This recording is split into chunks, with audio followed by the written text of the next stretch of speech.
Aloha, everybody. Thank you so much for being here. It is November 7th, 1:30 p.m., and this is a info briefing for the House Committee on Human Services to learn more about the impacts of federal cuts and other increases in costs on our very, very important social safety net. And we are going to start with Terry George from Hawaii Community Foundation, and take it away, Terry. Great. Thank you so much, Chair Martin. This is my Vice Chair, Ipeka Olds, Representative Ipeka Olds. And I'd also like to introduce Representative Take Noichi, who's joining us today. Great. And with that, please take it away. Great. Chair Martin, Vice Chair Olds, Representative Noichi, thank you so much for the opportunity for several nonprofit leaders from the human services world to share data and stories with you today about the effect of the federal cuts. I was going to start, and we can go to the next slide if you'd like, Emmy, with some data and sort of to frame this, and then hand it off to some of the other members who can share more information with you on what's going on. And I'm sorry to interrupt, but just wanted to introduce Representative Amato, who has also joined us. Thank you, Representative Amato, for being here. But before we start with some of that data, I wanted to share a story that I heard yesterday in an email from the head of the pantry, Janine Sullivan. As you know, they started an additional third distribution, obviously in partnership with Hawaii Food Bank and many volunteers. And they now do one every Monday just for families that have been impacted without pay from federal sources.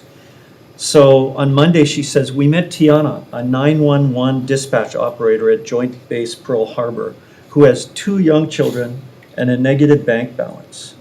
Both she and her husband have been still working without pay. And because of the surge in emergency calls, she's been working multiple 12-year shifts back to back, again, without pay. Stories like hers are heartbreaking, Janine states, but they also represent an opportunity. So not only does this tell a story about that family and what they're doing, but also about that nonprofit and the many, many others who see this as an opportunity to serve without thinking of anything, not waiting for a contract, not waiting for funding. They're just doing what's right for the community. So we're going to hear more of those stories today. I just want to thank your committee for your continued advocacy for Hawaii's nonprofit sector. Your partnership has been important, and part of what I hope we can discuss is ways that we can continue to partner between philanthropy, policymakers, and the nonprofit sector. Why? To help Hawaii be a better place and take care of all of our children, all of our families, all of our kupuna. So next slide. Following the murmurings of federal funding cuts, I'll tell you a little bit of the story of what Hawaii Community Foundation did.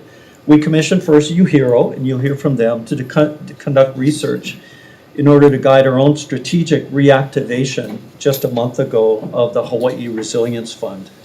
And we'll tell you more about that fund later. But that research confirmed what we've long known. Our nonprofit sector is essential infrastructure. And the findings gave us the roadmap to respond strategically to today's crisis. And HCF's role has been to connect that research with the service providers and policymakers who need it the most. Next slide, Andy. So today, though, we're going to focus particularly on human services nonprofit organizations. As you know very well, because you've been advocates and policymakers to support this sector, they provide housing, food security, mental health support, family strengthening, and crisis intervention, to mention a few. Through our work convening these providers, we're seeing a perfect storm over the last several months. On the one hand, historically high demand for services, inflation, which is raising their own costs, labor challenges to attract and retain workers, unprecedented federal funding cuts, and chronic underfunding of the true costs under many state and county contracts. These organizations are on the front lines, as my opening story shared, and they're telling us the system is at a breaking point. Next slide, please. Let me share some of the data and then turn to you here to tell more of it, but these are just critical numbers that illustrate why the nonprofit sector is so critical. They really are the community. They don't just serve it. Estimates are that 60,000 jobs are generated by the overall nonprofit sector, so that's 12% of everyone employed in Hawaii's civilian workforce. 53% serve people with lower incomes, and 95% work in rural areas, which is nearly double the national average for nonprofits working in other states. I was at a meeting in LA on Monday and Tuesday this week, hosted by a group called the Center for Effective Philanthropy. They just released on Monday a new nationwide survey of nonprofits and funders. And the data weren't pretty. 34% of nonprofits surveyed across the country reported losing federal funding in 2025, and 22% more anticipate such losses. Also, and this is sobering, 29% have already had to reduce their staff this year, while another 23% anticipate having to do so. And you'll hear some corroborating stories from some of the rest of the panel. So, we don't know that we've got the same hard data for our state that's as recent, but it's very similar. Next slide, please. So, really what we need to move to is from crisis response to sustainable solutions, and that's what we thought we'd talk quite a bit with your committee about today. First, some kudos to the leaders in this building, including yourselves, the House, the Senate, state agencies, the governor's office, for what was announced last week. And of course, we have Catholic Charities in the room to tell their story about what they're doing. But that has been the example of swift action that shows what's possible when government and nonprofits work as true partners together. Now, these are great. These emergency measures do address the immediate crisis, but they also highlight how nonprofits have been filling gaps all along. The federal withdrawal hasn't created a new problem, it's just exposed and widened a gap that already has existed for a long time. Based on what Hawaii Community Foundation's learned from our nonprofit partners, they've been underfunded for years, they've been absorbing costs, and they've been figuring out their own way to make up the difference. Imagine asking a nonprofit, oh, we're gonna contract you, can you just go find other money or borrow money to go do the work and then submit for reimbursement, which we might give you 12, 18 months from now? So these are not concerns that are new to your committee. You've been working on this for a long time, but their request now, I think, from nonprofits is not just for additional funding, but for your partnership in advocating to fill this gap and then fund services at their true costs. Because without a healthy nonprofit sector, we cannot have healthy communities. Through our work with many of our nonprofit partners, many of them show how their full costs aren't covered by existing contracts, and we'll learn a little bit about that today. And in the short term, we do need to prevent immediate service collapse, but in the medium term, we need to stabilize the nonprofit workforce. And in the long term, let's work together to build sustainable infrastructure in every one of your districts, all districts in the state, so that we don't depend on nonprofit staff subsidizing government services with below market wages. Next slide, and then I'll turn it over in just a sec. So I did want to just share briefly Hawaii Community Foundation's multi-pronged response to date. As you know, we are connectors between very generous donors and very akamai front-facing nonprofit organizations who know the communities with the back of their hand. We do that through our own team of experts. So what we decided to do is we have indeed funded through our Hawaii Resilience Fund, Hano, which is represented in the room today, to bring on new staff and new capacity to basically steer nonprofits who need help making tough decisions about survival and continuing to provide services. We've also launched a Strengthened Service Grants program, and we'll make decisions on those grants in a couple of weeks to provide support directly to nonprofits that are affected by federal cuts to support their organizational transformation and their sustainability. We will continue to ask UHERO and others to track the data for us so we understand the impacts better, and you'll hear from UHERO in a moment.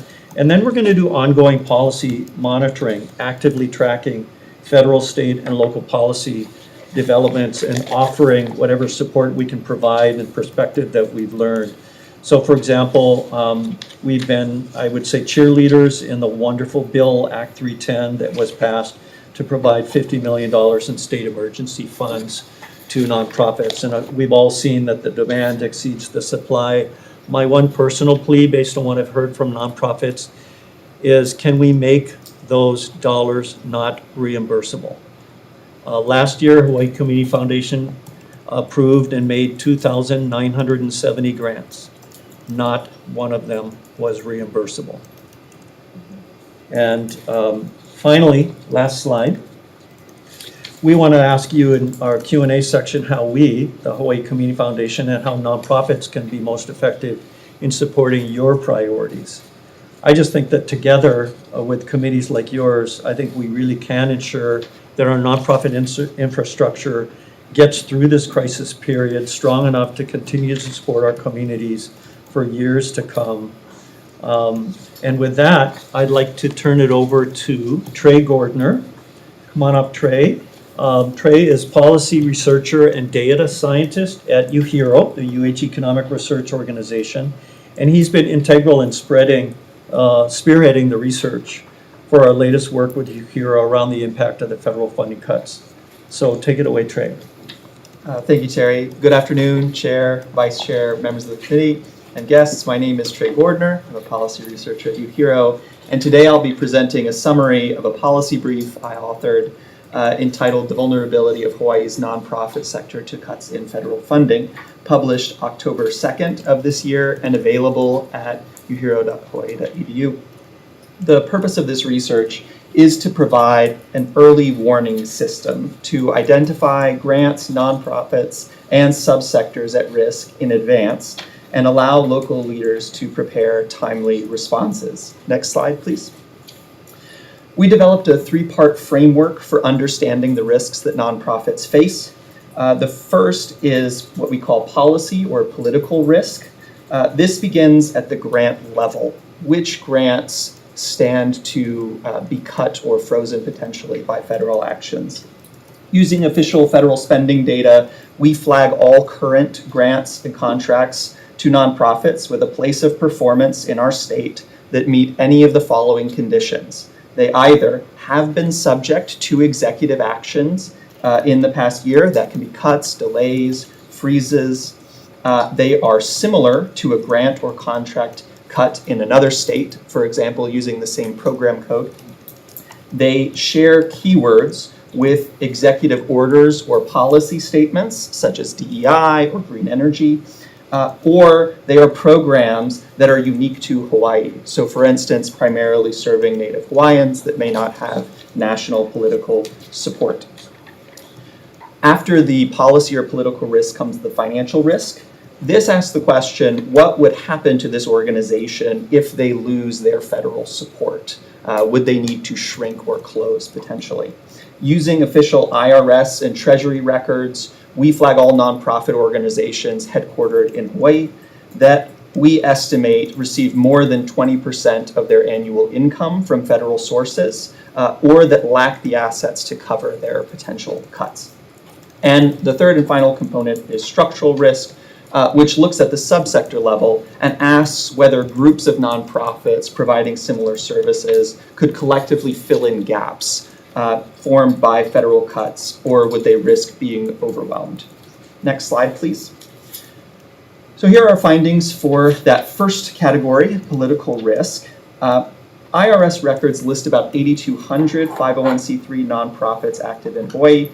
Of these, only about 200, or less than 3%, receive direct federal funds in fiscal year 2025. And this is an important caveat of this research. You should hold it alongside information about pass-throughs coming through agencies, for instance. We're only looking at direct federal funding for today. So some 74 grants to 59 unique organizations have political risk based on their award descriptions or documented executive actions. And as of September, these at-risk grants total $126 million in obligations that have not yet been paid. So these could be withdrawn or withheld by federal action in the future. Over half of the funds are committed to healthcare organizations, and other subsectors with significant exposure include international affairs, human services, and environmental nonprofits. I want to focus on awards to organizations primarily serving Native Hawaiians as well. These include several of the largest awards statewide and account for about 66 million of that 126 if you slice it differently. 80% of that is in healthcare, with the remainder in human services. Next slide, please. Now looking at financial risk, of those 200 nonprofits receiving direct federal support, we estimate that 68, or about 1 in 3, rely on their federal funds for more than 20% of their annual revenues. So that's about 1% of all the nonprofits, but it's a much larger share of the overall spending available to nonprofits and the overall employment in the nonprofit sector, as Terry alluded. 21 organizations reported no other significant revenues on their latest IRS tax filings. And it's important to note for this committee that human services nonprofit organizations are among the most financially exposed. Federal direct grants provide 36% of all nonprofit revenues in that subsector and make up 28% of the average recipient's revenue. So relative to other organizations, human services nonprofits have an outsized exposure. Next slide, please. This final slide provides an overall picture of risk for select nonprofit subsectors that may be of interest to the committee and summarizes some of my previous points. As I said, in relative and absolute terms, the risk to human services nonprofits is greatest, save for healthcare. Human services grants tend to serve vulnerable and marginalized populations, which this administration has de-emphasized, leading to outsized policy or political risk. And human services nonprofits are individually and collectively more reliant on federal funds for operations than almost any other subsector. While the risks presented here are important, as I said, they are also not the whole story.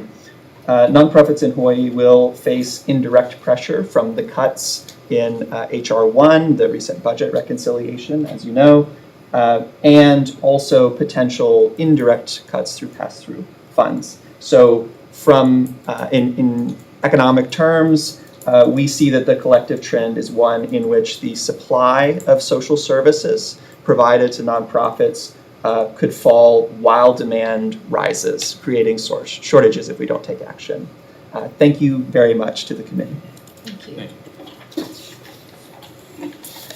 Thank you. And if the committee needs to ask questions along the way, please do so. If it's okay, we'll hold questions till the end. Okay, very in case good. somebody else covers it. Very good. In that case, I'm pleased to introduce An Nguyen, who is Chief Operating Officer of Catholic Charities Hawaii, which, as you know well, delivers statewide social services, including housing, mental health support, kupuna care, and immigrant integration programs. So An represents not just Catholic Charities Hawaii, but also the Hawaii True Cost Coalition, which is over 70 nonprofits serving more than 500,000 people statewide, and advocates for fair government funding as contract rates have remained stagnant for a decade while falling below actual service costs. Thank you for joining us, An. Thank you, Chair, Vice Chair, committee members. I'll try to keep it short because I'm actually excited about the question and answer time. We are the organizations that support Hawaii's social safety net, providing food to families, shelter to the unhoused, counseling for health for the youth, care for our kupuna, and services for the survivors of violence. Though today's briefing is on the immediate and expected impacts of the federal cuts, I wanted to begin by saying that our system was already under strain before this current crisis began. From our survey in 2022, 91% of the community-based organizations said their government contracts do not cover all of the costs of services. 87 replied that they're dependent on private funders to close the gaps, as mentioned before. And critically, 40% reported that they may cease operations altogether if funding challenges persist. Moving to today, our most recent survey indicates that we are at a tipping point. If we can go to the next slide. As the situation has worsened, 50% of the community-based organizations expect to reduce programs and to serve fewer people. 36% expect to decline future contracts altogether because it just doesn't make sense from a business model perspective. And many organizations have been waiting months for reimbursements, forcing them to dip into reserves or credit lines. These numbers translates into people. The youth shelter in Hilo, who has had to pause new admissions.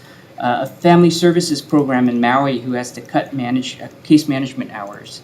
And the organization caring for our kapuna on Oahu, who has reduced wellness and meal services as cost has outpaced the funding. Community-based organizations are facing not only cuts, but also uncertainty, with shifting information, unpredictable renewals, and confusion over what will be funded next year. Next slide. The next question before us is what happens after the crisis, as mentioned. We have seen patterns before where, whether it's COVID or wildfires or sudden federal funding cuts, emergencies bring temporary resources and attention. But once the immediate danger passes, our safety net is left even more strained, just as community needs to grow. The community needs are growing. As Catholic Charities, we're also present in real time. Through the new Hawaii Relief Program, we're partnering with the state to help families affected by the current federal shutdown to stay on their feet and to stay housed. Providing rent and utility assistance and helping them navigate the uncertainty ahead. This program isn't just about short-term relief, it's about preventing another wave of displacement and giving families a path to recovery beyond this crisis. Next slide, please. Since we opened our application portal last week, the traffic to our website has been heavy. As of yesterday morning, we had over 34,000 people view the program webpage, and our hotlines have more than doubled in volume. We've already received... Sorry, you mean for the TANF program? Yes. Okay. We have already received close to 11,000 applications going through the pre-screening process, and around 8,500 families have received links already to apply for the support officially. Next slide. I'd like to end by saying that larger based community-based organizations may weather short-term disruptions, but the smaller organizations, especially those serving in rural or neighborhood island communities, often cannot. These groups are not just services providers, but they tend to be the only lifeline for many residents. Even if a few of these organizations are forced to close, entire populations will lose access to essential care, stability, and opportunity. And that's why the coalition is asking for systematic change. We ask that change to adjust government contract rates and to reflect the true cost of service delivery, to implement regular cost of living and inflation reviews so that rates don't stagnate, and to ensure timely reimbursement so that nonprofits aren't forced to borrow money to fulfill government obligations. Without these changes, the frailty of the social safety net supported by community-based organizations will continue to decline, and the cost of rebuilding the capacity later will be far greater. Thank you for your time. Thank you, Ann. Lastly, allow me to welcome Sean Kana'iaupuni. Dr. Kana'iaupuni is President and CEO at Partners in Development Foundation, to share about what they're seeing with their work around early childhood development and the lasting impacts of the lack of funding in that area, specifically their Tutu and Me programs. From what I've seen in my years of admiring the work of Partners in Development Foundation, their programs honor the kuleana for people in place, building self-resiliency and healthy, secure communities across our islands. Wow. Thanks, Terry. Aloha. Honorable Chair Lisa Martin, Vice Chair Ikaika Olds, Representative Amato, and Takenouchi. Thank you so much for your time today, and I want to give a shout out to the beautiful slides to Brittany, my associate back there. Hopefully they make you smile because they've got lots of cute kids and no statistics. No, there's a few. Not yet. But mahalo for the opportunity. I'm here on behalf of Partners in Development Foundation and our partners across Hawaii's education and community service network, and really highlighting what my colleagues have said before about this urgent cliff facing us. And also on the board of Hano, and really wanting to give a shout out to their excellent work in rallying us all to support the nonprofit community across the state, and also perhaps advocate for another round of emergency funding for nonprofits, which we very much support. So as you know, across the country, these federal budget reductions are creating deep uncertainty for programs that serve children and families. Hawaii is no exception. These cuts are not abstract. They have very real consequences for the people and places that rely on community-based and culturally grounded education and social services. The Native Hawaiian Education Program is one powerful case study that I want to talk to you a little bit about. For decades, the Native Hawaiian Education Program, NHEP, has been a cornerstone of educational equity and opportunity in Hawaii, funding that serves children, youth, families across the islands, not only serving Native Hawaiians, but all community members that walk in our doors, no matter what program. And the Department of Education at the national level has zeroed out these funds, as you've heard from Trey, creating a $46 million of the $56 million funding gap that will really devastate Hawaii's early learning network and will ripple across public schools, post-high institutions, workforce development, and family support systems. So my being here is really to call your attention and to see how we can strategize for the future.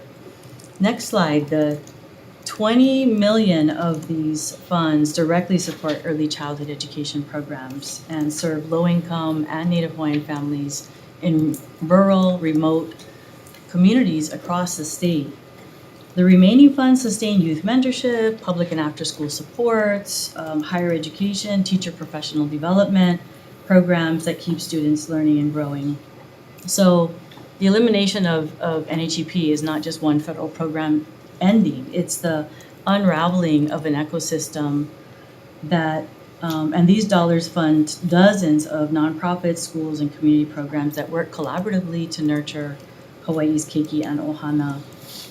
As I mentioned, 46 million of the federal funding goes, of the 46 million, 20 million of that goes to early childhood education and family supports. So this young woman at the center of my picture here is Lena. If you go to Waimanalo's Napono program, you'll meet Lena, who, with a very warm smile and embrace, she leads caregivers in keiki through songs, through stories, through learning and creating a space where families learn, grow, and heal together. She didn't start as a staff member. Years ago, she was one of those young parents in Waimanalo with young babies and looking for an affordable place where she could take her children to learn and grow, and that didn't cost anything because money was tight. And Napono became that place, not just for her kids, but also for herself. What she tells us, a quote, is Napono didn't just nurture my children's early learning, it nurtured me as a parent and as their first teacher. Those are effects that have lasted their family of 6 children as they grew up through the program. All 6 of them went to the program, and the experience transformed all of their lives. In Lena's case, she decided to become a volunteer for the program. Then she became a mentor, and now she is a site manager. The best testimony is when we get to hire our participants as staff in our programs, and that happens all across the 5 islands that we serve. And they get a chance to lead other families along the path that they once walked and get to say, if I can do it, you can do it too. So Lena's story is what happens when programs like Napono give families the tools that they need to survive and thrive. And we've been doing that for over 25 years.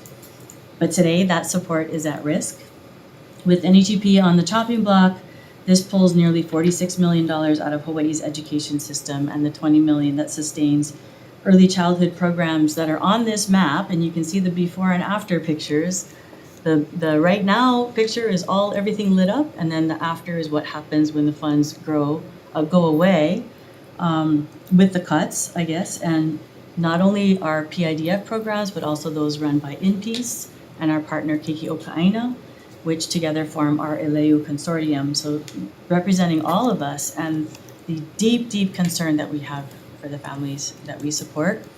That support is not only education and early education, but also wraparound supports like behavioral health, food, diapers, hygiene kits for those that don't have them, who might not have homes, and more. And so together we reach thousands of families across the islands, about 2,200 children birth to 5, and over 4,500 caregivers, providing family-based early education at no cost. We meet families where they are, in rural towns, community centers, shelters, parks, Waianae Boat Harbor. The proposed federal funding threatens all of our ability to maintain this access and continuity of care. We employ hundreds of people in rural communities across the state. The organization I lead is, I'll call myself the chief troublemaker right now. Partners in Development Foundation is a great example. We've been an engine of bringing federal dollars, federal investments into Hawaii, bringing hundreds of millions of dollars across the state for the past 25 years. The federal funds are 72% of our budget.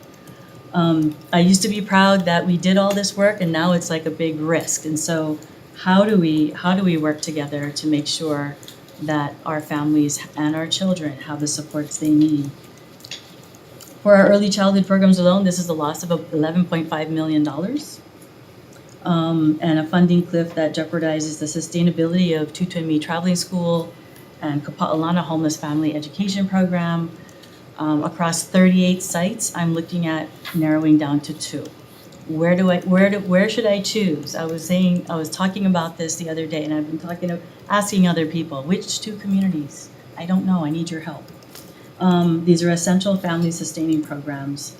And this cut doesn't affect only one organization, it affects families across 5 islands, and that's why we're here. Without that support, families like Lena's lose access to the very opportunities that change lives. And this is, for PIDF, we also have $5 million that also fund community programs like workforce development for youth that are that are justice entangled, public school programs that improve attendance, like in Kealakehe, if you've ever heard of the walking school bus, that's our program that walks kids to school to make sure they're there, and others. And we aren't standing by to watch these things happen. We're out there advocating and talking to people and raising awareness so that we all can work together to understand how to keep these programs going, keep Hawaii's future growing strong. So circling back, the 46 million next slide is just one example. I don't need to tell you about why this matters, right? We all know that 85% of early learning happens in the first 3 years of life, and that across our state, kindergarten assessment scores are needing help. In some of our rural communities, Waianae, Waimanalo, some parts of Hawaii Island, only 11% of children in our rural areas are passing the kindergarten entry assessment with what we want them to be able to have so that they're catching on and not catching up. So next slide. Each of these cuts has a cumulative and cascading effect, whether it's to housing, to food security, to health supports. When one organization's funding ends, like ours, it weakens the entire web of collaboration that holds our early learning and social support system together. If this funding cliff is not addressed, the consequences are far-reaching. Thousands of children and caregivers lose access to quality learning and family engagement. High school students lose mentorship and tutoring and workforce development opportunities. Youth lose access to work in livable wage occupations, and that's where we need them.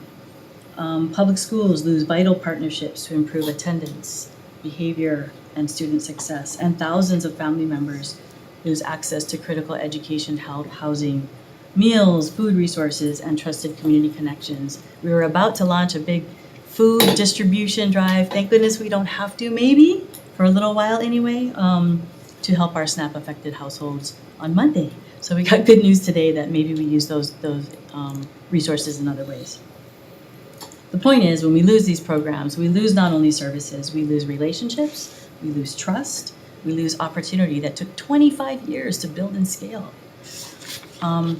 So the last slide, I think, second to last, because I do have one last slide that I want you to look at, is just that we want to partner and act together. We are deeply grateful for the Act 310 opportunity to support nonprofits across the state.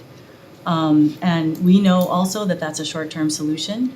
It's a bridge solution, and that the long-term means finding multi-sector partnerships and long-term investments to not be in this predicament again and to be able to sustain our programs moving forward. So we've been approaching, doing a lot of federal advocacy, but also state partners, county partners, private sector, business sector, not, again, standing by idly. And we want to work with you to understand what your priorities are, as Terry mentioned, so that we can help and be part of the solution. By working together, we will figure this out. Next slide. Next slide. This slide. There's my little shaka. And this is what we do. This is Waimanalo, and this is a graduation in Kapa'olana of the homeless education program last year. Several of those children were the first graduates ever in their families, just so you know. Thank you. Back to you.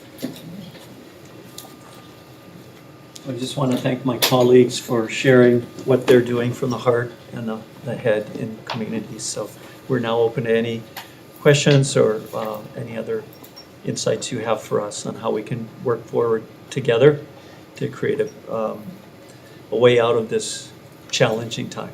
Thank you. I appreciate everybody who came and has been sharing information, not just this year, but previous years as well. And I wanted to open it up first to my colleagues. Are there any questions? Vice Chair, no? Okay, I have questions. So, this is not completely unfamiliar to me, though all the numbers are, having real numbers is really helpful. I feel like from the state's perspective, like the $250 on the EBT cards that we just did, we can't take that back. That's $40 million that we don't have to use to help you folks, right? So these federal, in the same way that the uncertainty is messing with your programs, it's also messing with our budget. We don't want to risk doing nothing, and yet at the same time, when we spend down money, there isn't any other money to replace it, right? So what I think would be super helpful is if you folks help us prioritize, right? The federal, our state budget is about 20%, about 1/5 federal. We can't make that up. Right? We can't make up, and that's just for our state budget. That's not for nonprofits sector that was not getting state money, but was getting money directly from the federal government, right? So we can't possibly fill that gap for our own state budget and other services, though I do view the nonprofit sector as kind of in two buckets. Some of the services in the nonprofit sector are really just those organizations doing the state's work, because we cannot fill our positions because our pay at the state level is low and hiring is cumbersome, and we have a huge vacancy rate in our human services sector. And so we will have Catholic Charities doing our work for us, going to visit foster homes, what we are legally required to do and unable to do because we can't fill the position. So some of it is state contracts that it's really just doing our job. And then the other is, possibly like our GIAs supporting great programs that we value, but are not necessarily things that we are legally required to do. So we obviously have to prioritize things that we are legally required to do, like visiting foster care homes.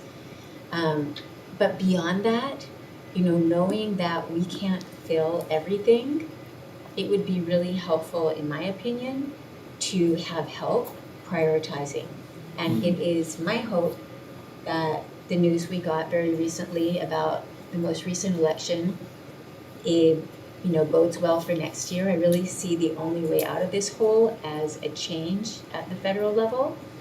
But in the meantime, we want to make our families here in Hawaii feel the pain as little as possible, and to not lose the infrastructure in our nonprofit sector that takes so long to build up, and the expertise and the teams, that are providing amazing benefits and work. We don't want those to, hopefully it's a temporary period, and we don't want to lose that, something that will take a very long time to rebuild. So I guess my ask is definitely, I will have legislation. I had legislation last year on the true cost from the True Cost Coalition, and it made it all the way to conference, and that was our first time having that conversation. Everybody was supportive, everybody understood the concept, but when it came to it, and that is just for state contracts, in order for it to be meaningful, it has to be a big number, right? Putting in a few $1 million just won't make a difference to those many organizations with all the work they're doing. So it has to be significant. And in the end, it wasn't the priority for, a significant amount of funds this past session. I'm hoping this year it will be, but, that would be for our state contracts. And I know that here we're talking about a lot of things that are not our state contracts that would be more appropriate for the GIA process. I know we had double the applicants, for the pot of money that was set aside. And Jenna, as Vice Chair of Finance, is on that committee, so much. trying to help weed through and make really hard choices. I do not envy her, right? It's heartbreaking to choose between really good, important services. So I guess if this sector, within your own programs, are there things that can wait a couple of years until we hope to be made whole again? And are there things that, the loss would be incredible in the short term? It was to help us prioritize. For me, that would be very helpful, right? This is not the only sector with needs in our state, right? We have invasive species problems. We have problems in every area, and I do believe that we will put a lot of energy into this area, but that includes Medicaid, that includes, other programs that all of your clients benefit from and need. And so, I guess my ask is not so much for an answer right now, but if through communication, if you could help us prioritize. And get those numbers and early, so we can start trying to work with our money chairs early on to set expectations before session starts on, how much might be available. We're having, an economic downturn, which means we have less money than we hope to have to spend. So I'm not trying to be super depressing, but it is a depressing situation. And when you asked about what can Hawaii Community Foundation do, I think one really important thing would be to see where are the gaps that we couldn't help with. So for example, on the SNAP issue, right, we are able to bring in the TANF reserve funds to help families with children. And that's a significant wealth transfer that will leave those families that have mortgage, rent, utility needs significantly better off this year than they have been possibly ever, but over a 4-month period. And then OHA stepped up to help Native Hawaiian families. Who is missing? Are there kupuna without children who are not Native Hawaiian? I think again, like just working to see, where are the pukas? Who did we not find a pot of money to help? Rather than every source of funding giving evenly across the board. I think that could be helpful. So thank you for those insights and good ideas. I mean, just speaking for the Hawaii Community Foundation, that's exactly what we're looking at now, is where those gaps are. In fact, when I last saw An's colleague, Tina Andrade, the leader, she said, I'm most worried about kupuna when I asked what to do to help. So we'll be focusing in on that gap identification, and then if there's interest in taking up Chair Martin and the offer of helping to prioritize what's most important at a time of limited dollars, if there's a way that we might be able to provide an analytical support to Hano or additional analytical support to UHERO, we'd be more than happy to do that. And then just, we will, one thing that I am thinking about a lot, as I don't really have a good handle on it, but I'm trying to understand who will become ineligible for SNAP Medicaid federal housing because they are not working and they are, now going to have that requirement, to be creative about creating volunteer opportunities, job training opportunities that perhaps are relatively low cost, but not free, that we could pay, nonprofits. Are there things that volunteers, 80 hours a month, could help you with if we pay staff to, help supervise them, help channel their energies, help train them, and, and help keep them on their benefits. So I think once we understand the number of people that don't qualify for an exemption, and we're gonna need to figure out how to keep people on those benefits, because losing those benefits, all three of them, is gonna be an enormous cost that we'll pay for in the end. If we don't pay up front for Medicaid, we will pay in emergency room, and and loss in quality of life and quality of health. So that's something that I think our nonprofit sector could be very helpful in, and the population that we're asking you to help is not necessarily who you are looking to go out and hire. But there must be ways that it could still fit your mission, right? In terms of providing enrichment and education, and if people do, take that step towards a job, they'll be better off forever, right? If having people employed is always, better for their health and well-being and confidence, etc., and finances.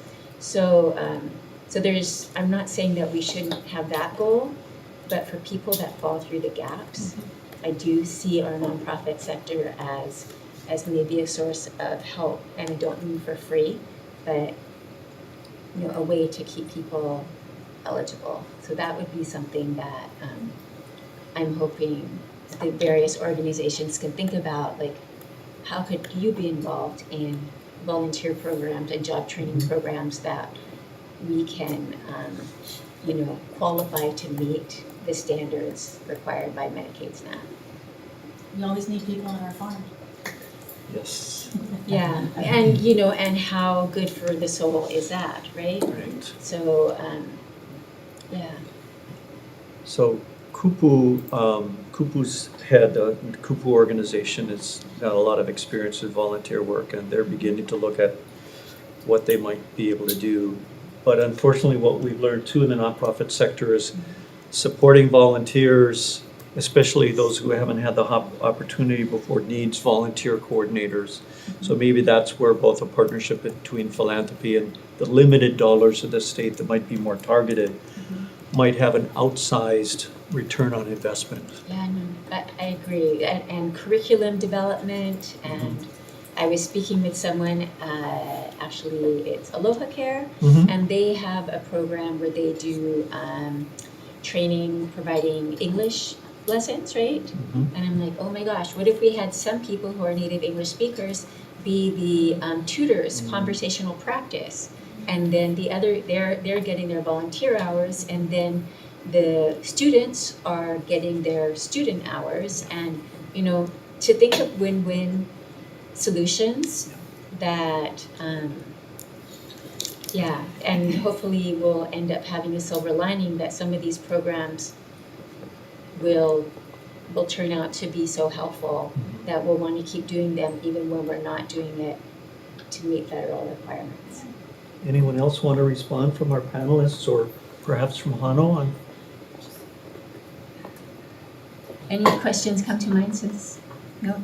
Okay. Oh. Well, One other thing I might add on your point on training and volunteering. So the University of Hawaii system won a series of competitive grants several years ago for workforce development. It was called Good Jobs Hawaii.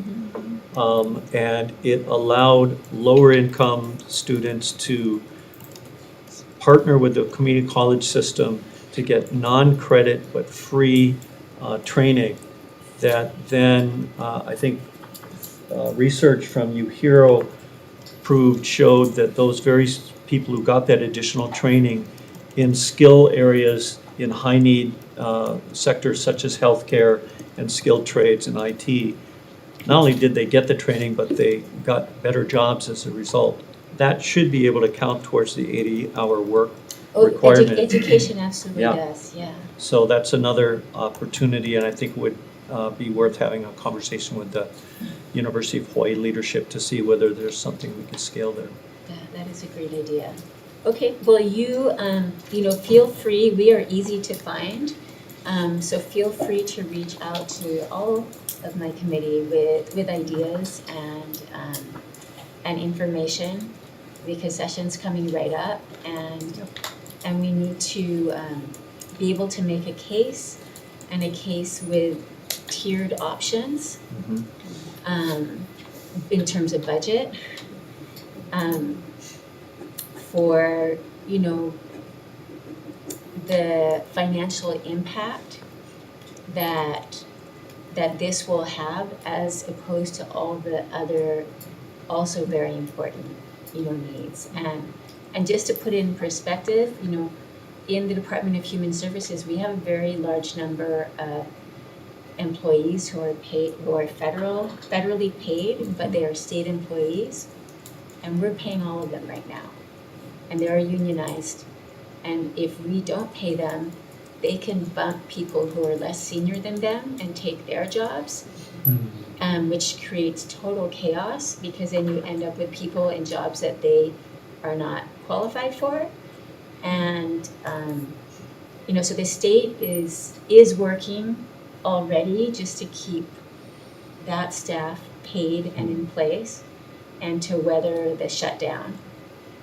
So just so you know, not me, but our departments are really scrambling and trying to do things, even within. And but yeah, I look forward to hearing exactly, how we can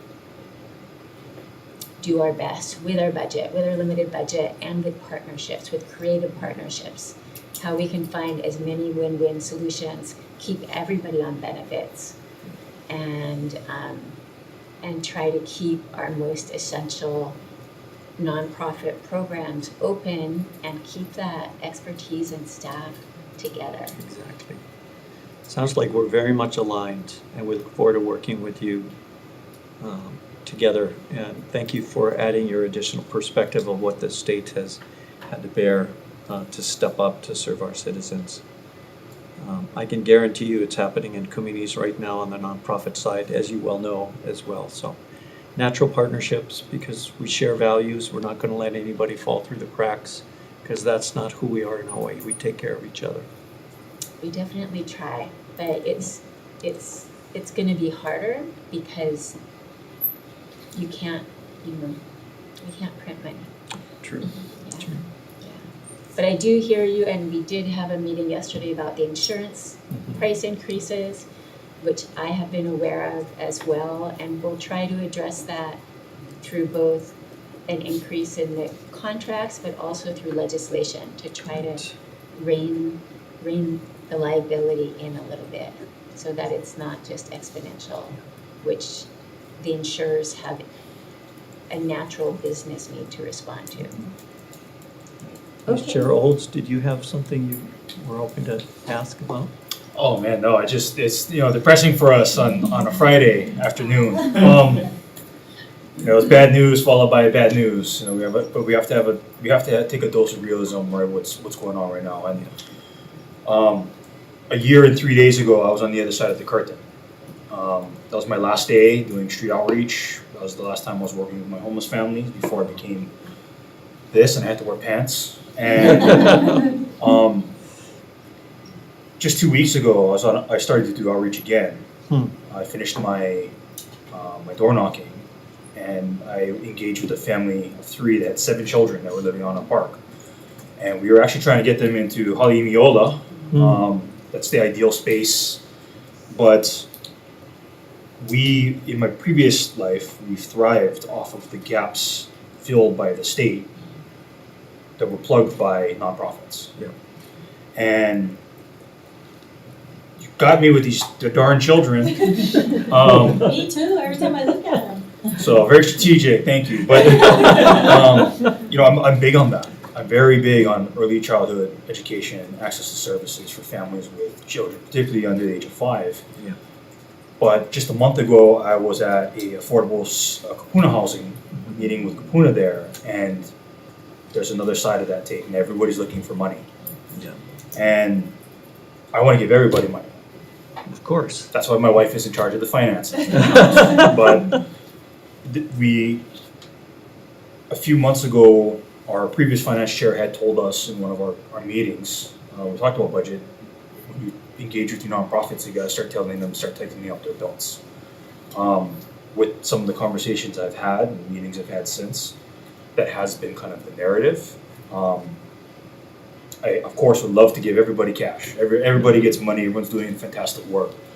But having worked on the nonprofit side and having worked with the nonprofit side for so long, I understand there's also a lot of redundancies. There's a lot of services, there's a lot of overlap.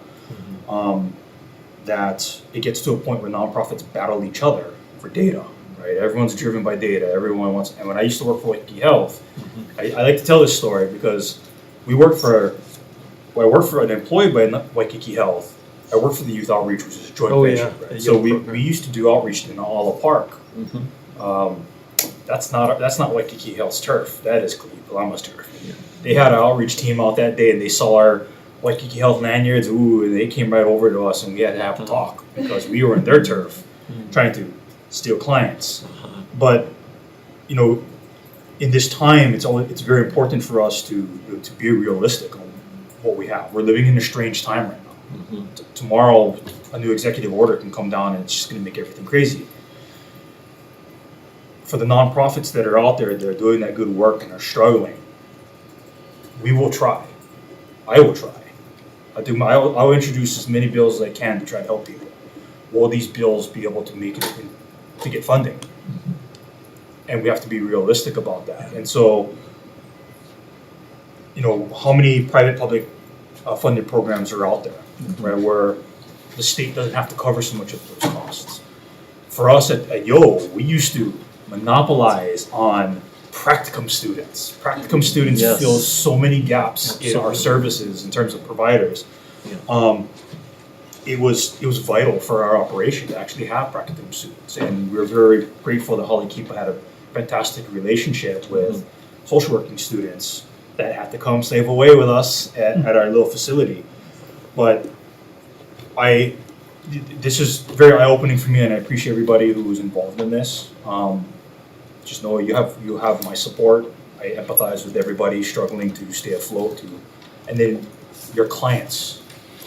Again, with these children, you got me right in the feels here. But we have to try. We're gonna try, but at the same time, I think we have to ask you folks to do what you can to continue to service the clients in need with a realistic vision of how much money you can expect from us. So, Point Sorry. taken. That's okay. And Thank you for the realism and for how much you all care. You wouldn't be here serving the state the way you do on this committee if you didn't care deeply. So mahalo nui. All right, thank you all for coming, and with that, we are adjourned. We're gonna move to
Aloha,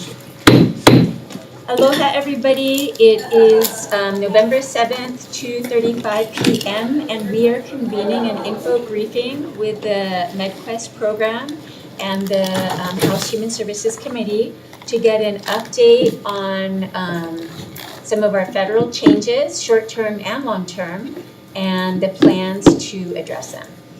And I'm going to turn it over to Judy Moore-Peterson.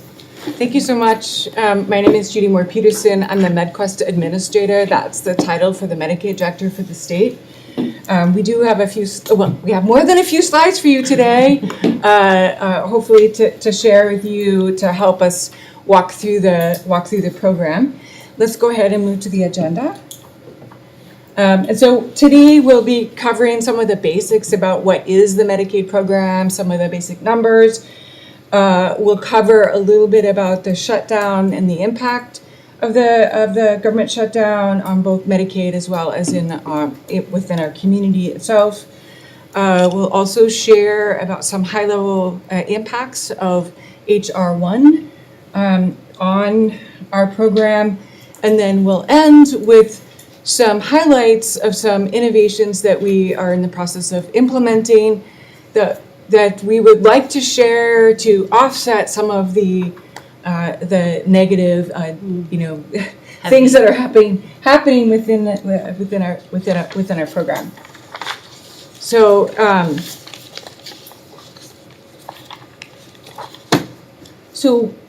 some of the basics about what is the Medicaid program. It is a federal-state partnership. Within that federal-state partnership, the Medicaid program covers adults and children, vulnerable populations, such as people with disabilities, former foster care children, aged, blind, and disabled individuals. The Medicaid program covers all of the standard benefits that you would get with most health insurance programs, but it goes beyond that, and it covers also long-term care services, non-emergency medical transportation. So it has a broader type of benefits that are included in all Medicaid programs. Although it is a federal-state partnership, the federal government puts in money on for every expenditure. It has a federal portion to it. Each state runs their own Medicaid program according to their own policies and what meets the needs of their communities in the best way. In our state, that program is run out of the MedQuest division, is part of the Department of Human Services, and the name of Quest, so it's MedQuest, the name Quest is actually the name of our Medicaid program. So if you go to each of the states, they each have a different name for their Medicaid program.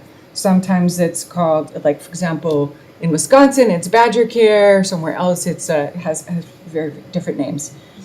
It is a means-tested program, meaning that the individuals need to be below certain income criteria, and for some programs there is an asset test, and for others there's no asset test. So in our state, as I was mentioning, where the MedQuest, we administer the Medicaid program to provide medical benefits for adults and children. We have about 300 permanent and temporary FTE, and in about 9 offices across the state. QUEST is actually an acronym, so it's quality, care, universal access, efficient utilization, stabilizing costs, and transforming healthcare costs for members. We've had that name since the 1990s, and it still holds true today very much. So. As our vision for our program is that the people of Hawaii embrace health and wellness. And the thing that I would like to call out there is that from our perspective, if we are able to provide this vision and provide our services and benefits, then it benefits the entire community and not just the individuals that we are directly serving. Oh, and it's not Medicare. That's the other. So a lot of times there's some confusion, but it's not Medicare. And for that, I'm going to turn it over to Meredith to pick up the next pieces. But Thank you so much, and thank you for inviting this information sharing. We appreciate the opportunity. So next slide, we'll get right into the numbers. We thought it would be good to just level set and start with understanding who among us, who's enrolled right now. So what we have in front of you is a graph that shows, and I just want to take a moment to explain what we're looking at and why it seems to have an arc. So before COVID, you'll see all the way on the left-hand side, pretty stable around 327,000, yeah? And then COVID happens, and right, you see everything start to go up, enrollments go up. We know people lost jobs, they lost employer-sponsored coverage, and thank goodness the safety net here in Hawaii was able to support. So, and there was a rule saying, hey, it's a pandemic. If people are already covered by MedQuest, leave them there, keep them covered. If people become newly eligible, please keep them covered until the pandemic is over. And so that's why you see this growing kind of steep arc. So we went from about 327,000 to, at the moment, this 468,120. That was at the official end of the COVID-19 pandemic. And at that point, then the rules were, okay, now you have to start to redetermine eligibility. You have to take everybody that's enrolled. And the typical process is once a year, you look at the person's records, you're like, okay, are you still eligible? So that is the moment where we restarted that eligibility determination. And so, as we restarted, we heard from people saying, thank you so much for covering me in the past. I'm good now. I have employer-sponsored coverage again, no need. So you see the enrollment start to come down a bit. And then you see this sort of blip and it goes back up. So I wanted to explain that that's where a couple of things happen. One, MQD was, our abbreviation, I might say MQD, it's MedQuest. But we were allowed by CMS, our regulators, to take a 3-month pause to make improvements to our system, to make it easier to do these redeterminations. At that same time, there were the Maui wildfires. So this dual event, we took this 3-month pause. We paused Maui for the longest, as far as we could. So during this pause, you see enrollments start to climb again because we're not doing that regular redetermination. And then at the end of the 3 months, you see this kind of stair stepping down as we redetermine eligibility. Again, sometimes people hear from us, they get a letter, they're like, oh, thank you, no need. Sometimes they're like, oh, am I still eligible? And we find out, oh, you're not, but congratulations, on your improved employment status. So people are coming on, but you'll see we still haven't come down to the pre-COVID level. So right now, we're at 388,430 people covered. And next slide, please. This slide, I wanted to provide you sort of a county by county look. So just briefly, I'll explain. The numbers that you see above the islands in green, that's the height, right? Where the enrollments were the highest at the peak of that COVID protection era. And then below the counties in blue, that's where we are today. So you can see I've put in a decrease from the peak amount. But again, everywhere across the island chain, we are still at a higher level of coverage than we were before COVID. Next slide, please. So this is a table that sort of just lays out for you what we just covered, but in a different format. So 388, and this is all kind of approximate rounding, right? So about 27% of our state population is covered and receives healthcare through MedQuest. When we think about non-disabled adults, that's about 46% of the Quest population, so 180,000 people. The reason this next row is highlighted, Affordable Care Act expansion adults, we want to pay attention to that, 127,000. by and large, this is the population that is targeted in the HR1 bill for most of the impacts and most of the changes that we'll have to navigate. Parent caretaker relatives, that's 52,000 people. And then our keiki make up 151,000. So about 1 in 2 keiki are covered through MedQuest. And then our aged, blind, disabled population, 58,000.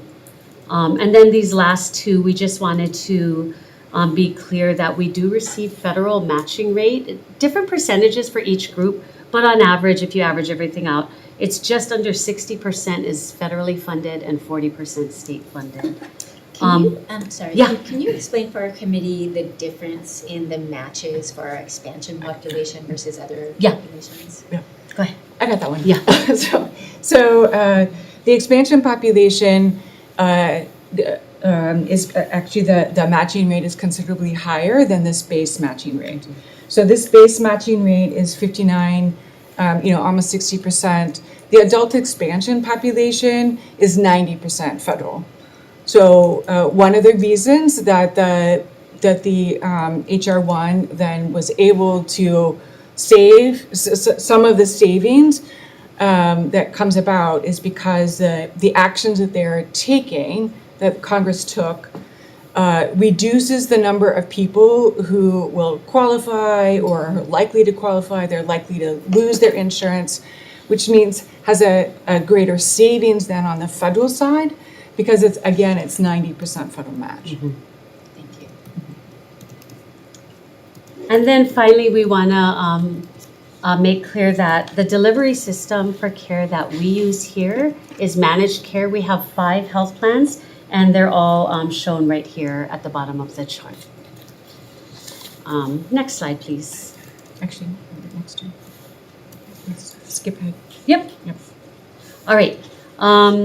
We wanted to start, the slide you're looking at now is just, I won't read it to you, but we just wanted to make sure, because we've had the question like, with the federal government shutdown, is Medicaid closed? And no, Medicaid is open, Medicaid is funded, and I want, that's some of the messaging we're trying to make sure people understand, is if you're covered by MedQuest, you absolutely have access to your care. Please do go see the doctor. Our offices are open, we're fully staffed. Pick up your medicines. So no, Medicaid continues to be funded during this shutdown. Next slide, please. And then the next 3 slides, I just want to acknowledge before we get into them, they're not actually necessarily about Medicaid, but they do have to do with the healthcare landscape. And we wanted to address it because we know that when we talk about why are we shut down, what's at odds, what's going on, so we wanted to address the expiration of the enhanced premium tax credits and the impact that that is having here in our state and for our people. So these enhanced premium tax credits were first made available as part of the American Rescue Plan Act in 2021. And then later they were extended through the end of 2025. Well, we're right up here at the end of 2025. And hopeful that those tax credits can be extended. They really do help make coverage affordable for a lot of our people. And so that is the core of what this current disagreement is on the federal side. We also know that without the extension of these tax credits, people will experience a really sharp increase in their monthly premiums. The other thing that's going on that's important to know is there's a gap. So when you immigrate here and you're under a 5-year waiting period before you can access benefits, you're not eligible for Medicaid. So one of the safety nets for our immigrants who have been here for less than 5 years has been, well, you can't be eligible for Medicaid right now, but you can go to the marketplace and you can leverage premium tax credits to help make it affordable for you. And so one big change that's happening right now, because it's effective with the January 1st coverage date, is if you're an immigrant here less than 5 years, that safety net has been eroded a little bit, because if you're under 100% of the federal poverty level, you can no longer access premium tax credits. If you're an immigrant and you're over the 100% of the federal poverty level, you still can, at least for the next year, you still can access those benefits. So it's creating vulnerability in an already very vulnerable group. Can I ask you, yeah. does that apply to COFA residents as well? It does not, because fortunately COFA are covered fully by Medicaid. As long as they're fiscally eligible, they're eligible for Medicaid. So this is more for other immigrants who haven't met their 5-year bar. And then lastly there, we just wanted to acknowledge that some of the changes in what a qualified immigrant would be, those changes would go into effect on the marketplace in another year, January 1st, 2027, further eroding who would be eligible to leverage premium tax credits or coverage on the marketplace. Next slide, please. So open enrollment just Saturday, first day, so we're just 1 week into it. And we have people hard at work in the field. MedQuest supports something called a COCOA services program, where people do street outreach, helping people get enrolled, stay enrolled, and we've asked them to collect stories so that we can understand firsthand what's really happening. This is a story that was collected this past week. So I'm an older single dad with a teenage son. My wife passed away from cancer. We went without health insurance for over 3 years. But last year, I started to have heart problems. So I needed to get insurance. We were able to get insurance on the marketplace since I received $1,200 in premium tax credits, which helped lower my monthly premium to $571. This year, my tax credits went down to $895, and the cost of my insurance doubled. Now I have to pay $1,108 each month. I don't know what to do. I can't afford that. And then another story, and I just selected 2 of the many that have already been collected, but another story, a woman shared with us, last year my insurance was $254.98 a month. I just found out that starting in January, I have to pay $497.10 each month. That's twice as much. I can't really afford it, but I have surgery coming up, so I don't have any option. So this is what we're finding right now, the real impacts of those tax credits not being extended in our communities. And with that, I'm going to turn it back over to you, Judy. Okay, I'm going to start a review of the impacts on Medicaid of, other impacts of HR1, or the Budget Reconciliation Act, as it's actually also known, or the One Big Beautiful Bill Act, as it's actually also known. Other people have filled in the B's with other words. This is on the Medicaid impacts, and one of the first things that I wanted to share with you, and it's a pretty detailed slide. This is a detailed slide of that lists all of the impacts. We are actually not going to be covering everything that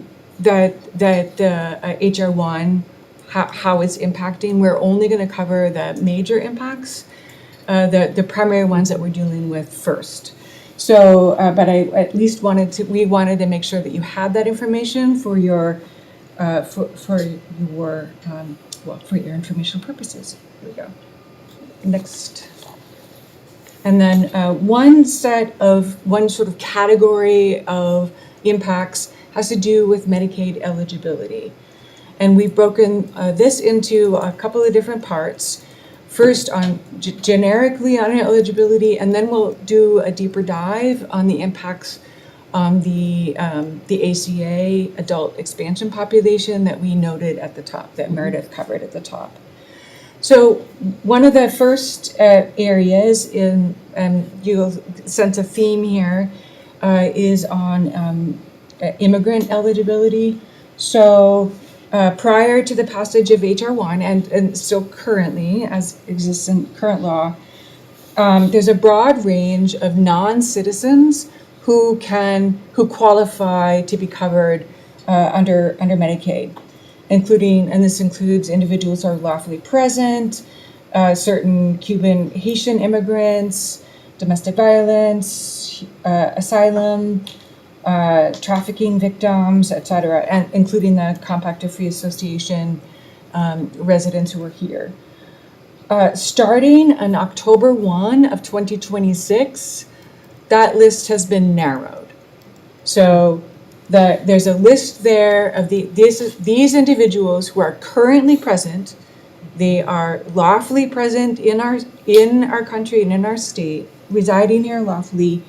They will no longer qualify for Medicaid. And we will be needing to send out information to them that they will no longer qualify. And those include refugees, humanitarian, parolees, asylum grantees, certain spouses and children who are fleeing domestic violence and abuse, as well as certain human trafficking victims. Those are the individuals who will no longer have access to health insurance through the Medicaid program. We estimate that there's approximately 1,200 to 2,400 individuals, current people who are currently covered, who are in one of these categories. Part of the reason we don't have a tighter number yet is because we haven't needed to collect this level of detail regarding their immigrant status, and so we don't have it for everyone. And so we're needing to go through and do the research, et cetera, to find out, to make sure that we can identify and appropriately provide the appropriate notification. Most of these individuals will lose their Medicaid coverage, their full Medicaid coverage, and will then only be have coverage for emergency services, and it's a pretty high bar for the emergency services. It needs to be loss of life or limb, and then we can cover that coverage only. So that's after they go to ER? Mhm. So as, okay. Or hospital. Yeah. Yeah, and then some of the individuals we actually also run a state-funded program. You may recall earlier I was saying all Medicaid expenditures have both a federal fund portion of it as well as a state fund portion, and so we as a state made a choice to to continue coverage for individuals who are aged, blind, or disabled using state funds only. They're lawfully present here, but they don't meet the citizenship requirements under the Medicaid program. And so of these 12 to 2,400, if some of them would qualify under the aged, blind, and disabled program, then we would move them to the state-funded program, which would then mean that it's going to be increased costs for those individuals because we won't have the federal match any longer. The other change is regarding something called retroactive coverage. There's another provision within the Medicaid program that currently, if individuals have medical expenses, they're uninsured, they have medical expenses, and up to 90 days prior to their application for Medicaid, and they do qualify for Medicaid, then we can cover their medical expenses for up to 90 days prior to their application. This changes that retroactive period effective 1/1/2027, so that it changes it to that adult expansion population. It changes it from 3 months time period to a 30-day to a 1 month period, and then it changes the other Medicaid and CHIP eligibility categories. It changes it to 2 months. Is that what they call the look back? Or is that something different? A little different, Okay. but rather than a look back, it's just that amount of time where if I show up today and I have a broken leg and I don't have health coverage, but I forget to then apply for MedQuest to cover it, and then I remember next month or 2 months from now when I get the bill, I I forgot, I wasn't covered. Wait, I can apply and go all the way back up to 90 days right now. Yeah. Today, the hospitals oftentimes the hospitals will, that's one of the things that they're working with. With people come in when they check their insurance coverage and they discover that they are uninsured, and they help the individuals apply for Medicaid.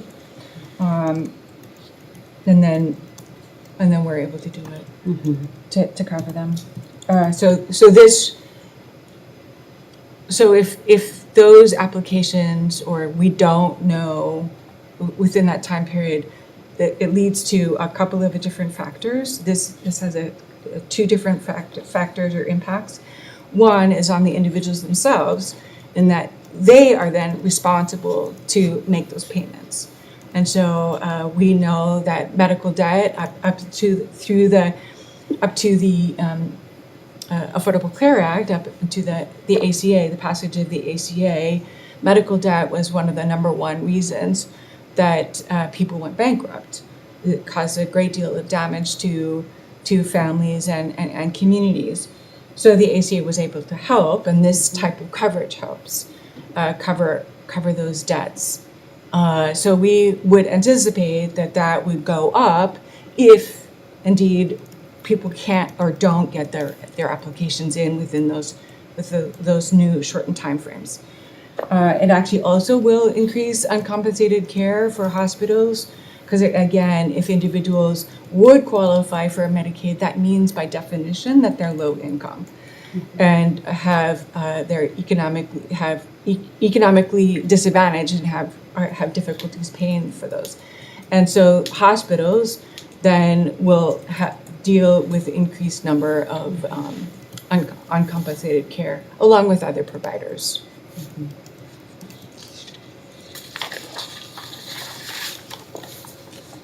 The other change that will have a slower impact, but it will have an impact over time, is there's a two-step process for eligibility to qualify for individuals to qualify for long-term care. And one of the things has to do with assets and when you have to count something as an asset or not. Within the, this is for, not just for, I guess this is for long-term care. There's so many different rules So around many. eligibility. They have to meet certain asset tests. And one of the things is that people are allowed to have their home, and the value of their home does not get counted as an asset until the home equity limit goes up to a certain level. And so currently, A little over. currently the maximum is it's here on the slide. It's $1,097,011. So under current law, before this bill was passed, it was inflated annually. And what Congress did is decide to cap that at $1 million regardless, and then it will not be inflated over time. So for individuals with a mortgage, et cetera, this is not likely to have an immediate impact on them, because most people, their mortgage is going to offset the value of their home equity isn't up at that level. But if you think about many of our families in our kupuna, they've had their homes for generations, and $1 million is not a lot here in our state. And so for locations that have high home values and people who hold on to their homes or have multi-generational homes, et cetera, then this is where that can have a negative impact, because then anything over that $1 million gets counted as an asset, and we have to take it into consideration as to how much coverage we can provide for that, for those individuals. If an individual owns that home jointly, is the value split? If they're applying jointly, it's treated differently if it's a dual application or if they're applying separately. So if they're applying separately, the whole value is split for this one and that one. Otherwise, the value is considered one for a dual application, if that makes sense. So if it's owned by a couple, for example, then it would, if it was a $2 million home, then it would be considered $1 million value each, or no? So they would still qualify? Let us get back to you. I want to make sure. Yeah. It gets a little tricky, so let's get back to you on that. Their income as Mhm. well, right? Yeah. This is just the Income asset is portion. part of it. Yeah, income is one Yeah. thing, assets is Yeah. another thing. Yeah. Okay, so yeah, if you could. Yeah, we Okay. will. We will. We'll get back to you, thank you. Okay, so now we're going to do a deeper dive on the Affordable Care Act, the adult expansion population. Mhm. There's a number of different changes there. And I'm going to turn that over to Meredith. Okay. And this is, in the beginning where we highlighted the expansion population. So these are the three areas that we're paying attention to.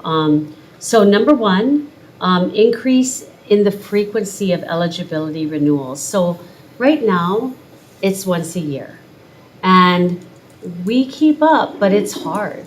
There's a huge volume to go through. And this is saying for that portion of the population, the 127,000 people in the expansion, instead of looking at them to make sure they're eligible every year, please look at them every 6 months as a requirement. We know that when you do this, it introduces vulnerability for people who may be living in great difficulty, may have a harder time keeping up with, I got another eligibility notice. So we worry that this could create what we call churn, which is some people may lose coverage, not because they're not eligible, but because it's hard to keep up with the renewal requirements. So we're keeping an eye on that. That will also double the workload for our eligibility workers, which is going to be challenging.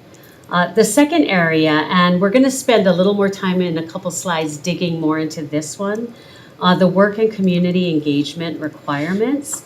So right now, what's happening is, right now we don't have work requirements. What will happen in another year is anyone aged 19 to 64, there are some exemptions we'll go over, but basically 19 to 64 years old, and you have to meet these eligibility requirements starting December 31st of next year.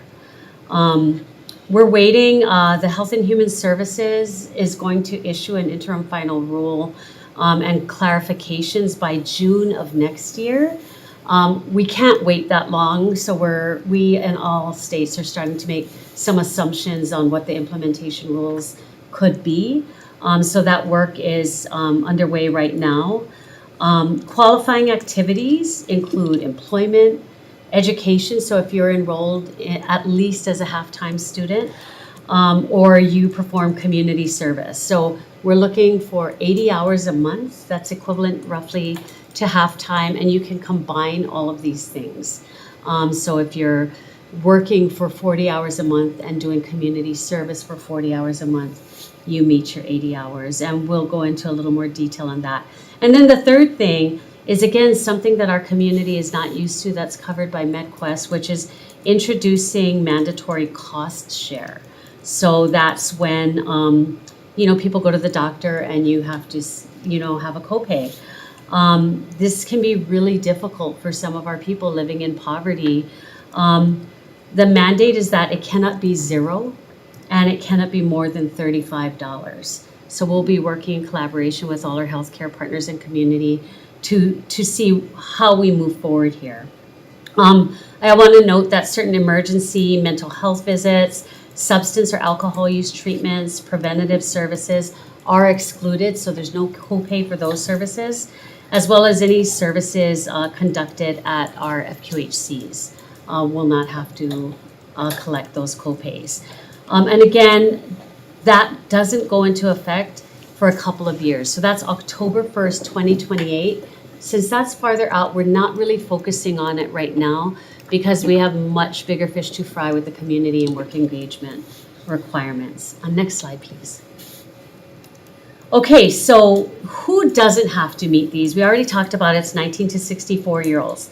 Here is who doesn't have to meet these. So pregnant women, individuals who are entitled to postpartum coverage, foster and former foster youth, those covered under the parent caretaker relative group, Indians or urban Indians, veterans with rated disabilities, folks who are medically frail, folks undergoing alcohol use disorder or substance use disorder treatment.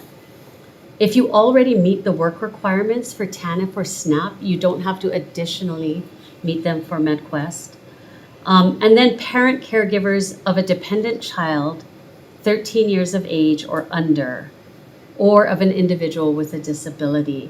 I'm just going to stop here for a second because it's very close but different than the SNAP work requirements.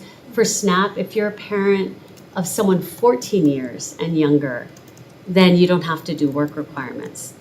But for Medicaid, it's 13 years or under. Why is a really good question. I appreciate that. I don't know the answer though. And then I also want to call out the difference because you might have noticed that I said earlier in one of the earlier bullets that parent caretaker relative groups, if you're in that group, you're not subject. So why am I separately calling out parents of 13-year-olds? So parent caretaker relative, they're not part of the expansion population because they're at 100% of the poverty level or below. And so they're not part of expansion, and that's why they're not subject to these requirements. But if you're over 100% of the federal poverty level, then you have to have a child that's 13 or younger, or you're helping caretake for someone with a disability. I have a question. yeah. On the medically frail, how do you define that and who documents it? Can it be self-attested or do you need like a doctor's note or? how What does great it work? questions. Those are the very questions that we are wrestling with currently. But we do have a definition of medically frail in our HRS. in our HRS or HAR? HAR, sorry. In our HAR. administrative rules. We did not bring that with us today, but we would. I actually know what, I know what that is, Okay. but I don't know how you're gonna interpret it and I don't know how you're gonna document it. And so I just wonder what you're thinking of. I know you don't know until June what the rules are, but you must be kind of contingency planning. Yes, we are. We are considering everywhere that we can have flexibility in allowing self-attestation with follow-up of a verification of documentation at a later point. That is what we're considering. We actually also have to, CMS has been giving us like hints of we think that this is what we're going to be doing. So it's not coming out in official rules, and that's actually most recently one of the things that they sort of have indicated as how they're leaning in the collection of this information is, okay, when people are first applying and you don't have any information on whether they're medically frail or not, then you're allowed to collect the self-attestation, et cetera, and then at the time of renewal, while you can accept it, you will have to find a way to verify it. And so that's one of the things that we're looking at right now is what are the sources of information that we have for which we could verify. So we could look at claims data, we could look at that we would have, we could look at partnering with the Health Information Exchange. There's different things. We could collect information from providers, et cetera. So there's different things that we're hoping to be able to look at to verify. And again, we're trying to look at sources of information that we have available to us so that we don't have to require people to turn something in, which creates an additional barrier. And the minute that you start putting, that you have to ask for something, et cetera, and put those barriers in, then it causes challenges and causes barriers for administrative complexities and And then we paperwork save federal challenges. Right, pardon me? money. And then we save federal money because we can't get coverage. Okay, we might save federal No, money, I- but as you know, we're not saving money here because then we, No, no, I'm comes I'm through, yeah. joking, yeah. So Yeah. that, I mean, that is the whole point, right? that of these is, rules. that is, yes, yeah. And how is HIPAA being taken into consideration within collecting this private information about individuals? Yeah, we have to, we do collect information, some medical information today for certain groups of people. And so we do have ways to collect HIPAA, Within HIPAA? yeah, that are, that we have to today, that are HIPAA compliant. But again, we want to use, we want to minimize that as much as possible. And again, we want to use self-attestation where we can, and use data sources that are available to us where we can. Thank you. And the final group, just bulleted here, are incarcerated individuals up to 90 days after release don't have to meet work requirements, but 91 days and on, then you would have to meet work requirements. There is a hardship waiver for folks who are being treated out of state due to their medically complex condition, so they would also be exempt. All right, next slide, please. Yeah, so I just wanted to make sure because we covered a bit of this, but again, 80 hours is the standard. Working community service or a work program, or at least half-time enrolled as a student. This is an interesting one, the second bullet here.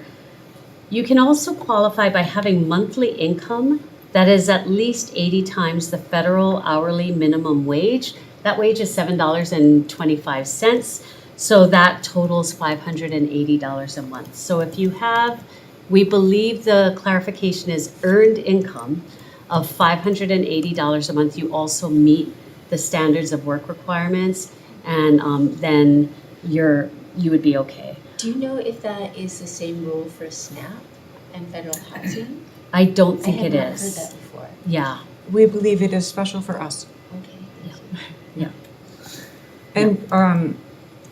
And as you will have noted, the federal minimum wage is lower than what ours is. and then in terms of verification, states are required to verify at the point of application. So if you're applying today, I need to check like, hey, did you meet work requirements or community engagement requirements if you're gonna fall into this expansion adult area. We had the option to look up to 3 months proceeding.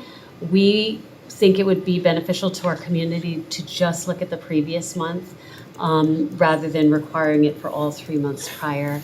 Then at the point of renewal, we believe it would be best for community for us to open up the full 6 months and say, did you meet these requirements during any one of the preceding 6 months? So that we can renew you, so we can look at that verification for just that month as an indicator. And then we have ex parte requirements, which we do already. This is where we shine very bright across the nation. We have one of the highest ex parte rates in the nation. That means simply that we use really good data sources to verify at the point of renewal somebody's continuous eligibility. As long as we can verify you that way, we don't need to bug you. We don't need to send you the pink letter and say, give us more paper. If we can find that information on our own, we do. So we're very happy to have a really high ex parte rate. So we have no problem with the ex parte. But what we're trying to figure out with different systems vendors now is how can we build some of these work requirement systems into our ex parte system so we can also remove the burden from our public. Yep. But this whole area is so interesting to me, and again, I keep asking you questions that are beyond your department, but I would love to have a cohesive system where those work requirements are shared across departments requiring them for public federal housing, for SNAP, for Medicaid. And do you think that can be built in? Are there any privacy issues or data sharing prohibitions within, possibly just within the Department of Human Services, to be honest, to share that kind of data so that we don't have to duplicate that expense in our state? Yeah, I mean, I would sincerely hope we can do that. We always have to go through the process for data share agreements and work with our deputy AGs to formalize that. But right now we share.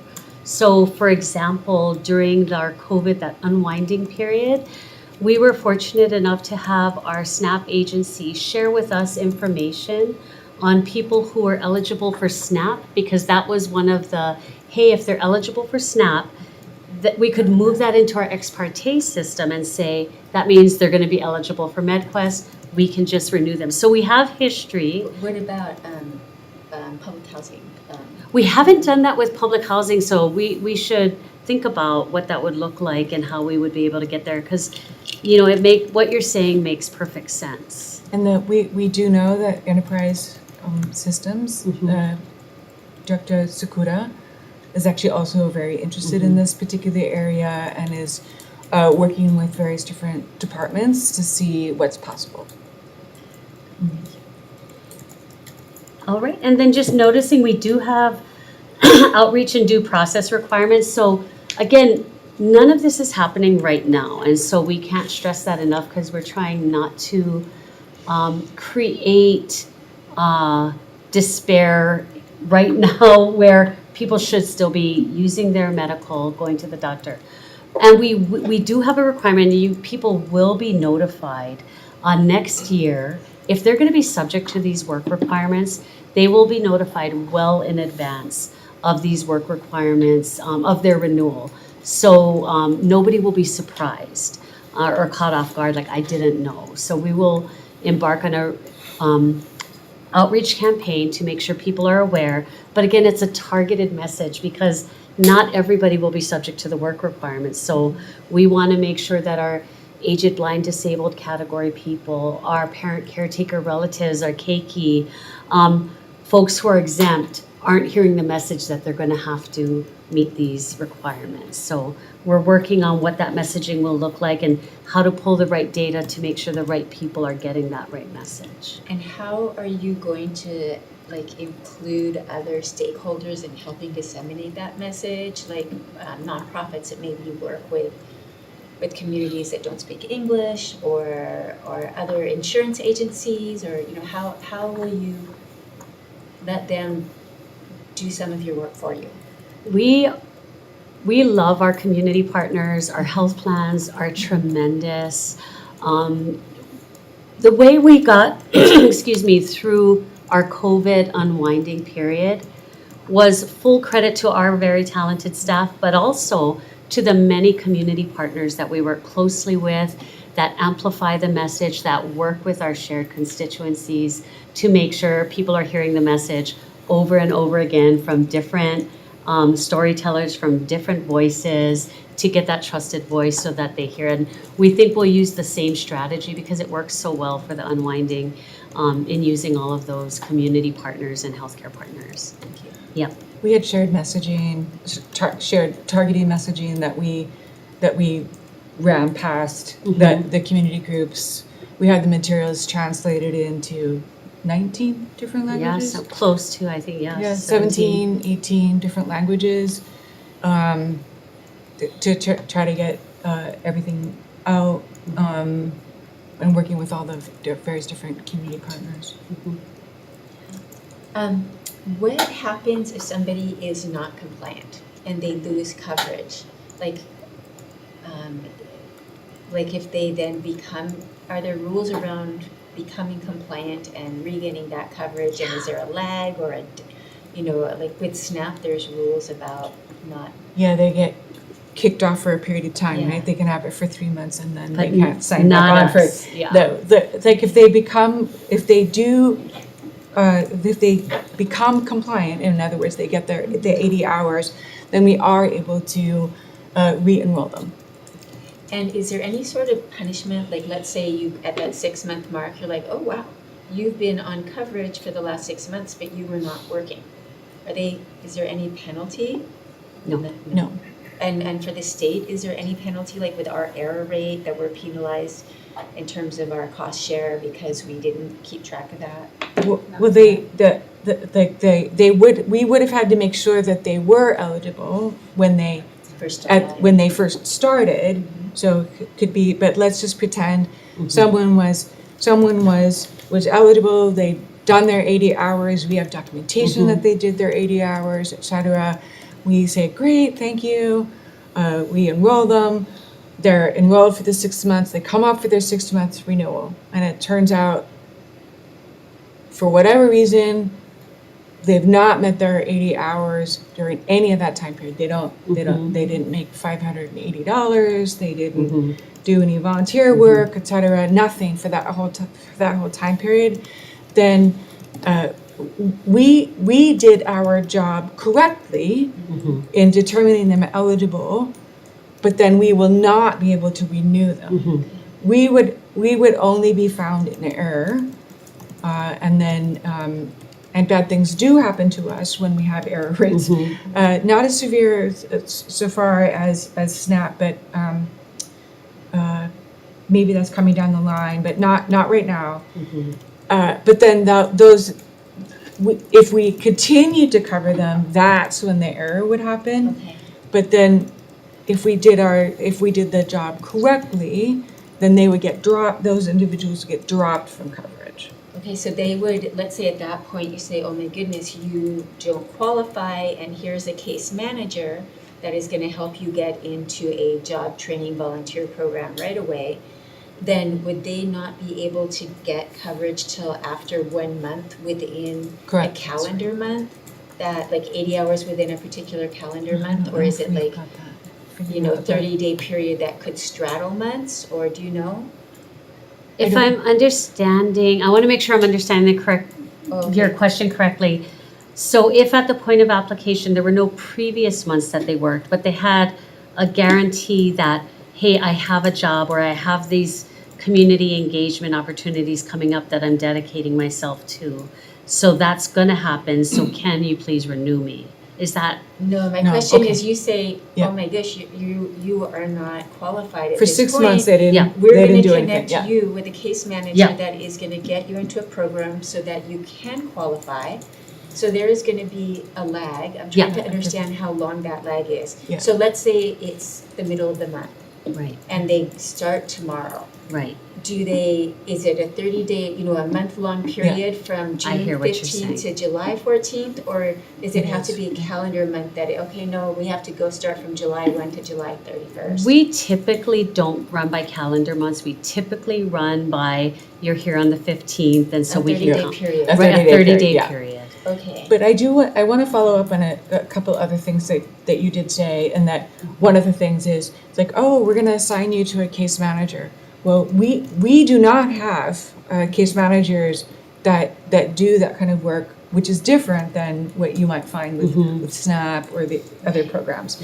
We do, however, work with our health plans, and we know, and one of the areas that we're having to look at in expanding what it is that we do, as far as expanding opportunities, et cetera, is helping to identify those areas, helping to identify community engagement opportunities, community work possibilities, volunteering opportunities, education opportunities. But we MedQuest do not have any of that set up today. And so it is all that work Brand of that proactive work of working with individuals is all new to us. It is work that we want to do. It is not required work to be in compliance with the law that starts January 1, 2027.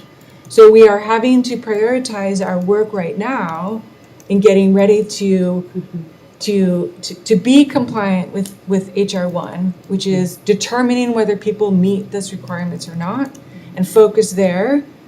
what do we need to do in our systems so that we can be sure that we're compliant, and then prioritize how much more can we do as quickly as we can do it for as effective and efficiently as we can do it, to do that other additional, more proactive work in working with individuals, connecting them with opportunities, et cetera. And I'm not suggesting that MedQuest should provide case management for everybody. I'm thinking that more connect them with, if they go to a federally qualified health center, there is case management there. Yeah. If they, so directing them to the right person. And so that would mean your staff would need to know what all the options are, and just sending them to a place where there will be somebody there to help them efficiently and quickly and understand their situation. Right, and in theory, we should be doing that from day one, right? Because it's like to have 6 months of not being engaged. It's like we're hopeful that we can do as much as we can for the entire those entire 6 months to try to help make sure that people can be engaged and stay covered. I apologize. Please continue with your presentation. Thank you so But much. These are really an area where I have so many questions. We love it, and thank you. It's actually useful for us too. Next slide, please. And we're going to circle back to some of the questions you were asking. But we wanted to know there's a prohibition. We're allowed to get waivers to do a lot of things differently, but HR 1 makes clear you cannot waive any of this. You must do these work requirements. Interaction with other provisions, again, with the Affordable Care Act. Something that's difficult and erodes the safety net a bit is the marketplace has always been there. If you fall off of Medicaid for whatever reason, you're no longer eligible, you can seek coverage on the marketplace.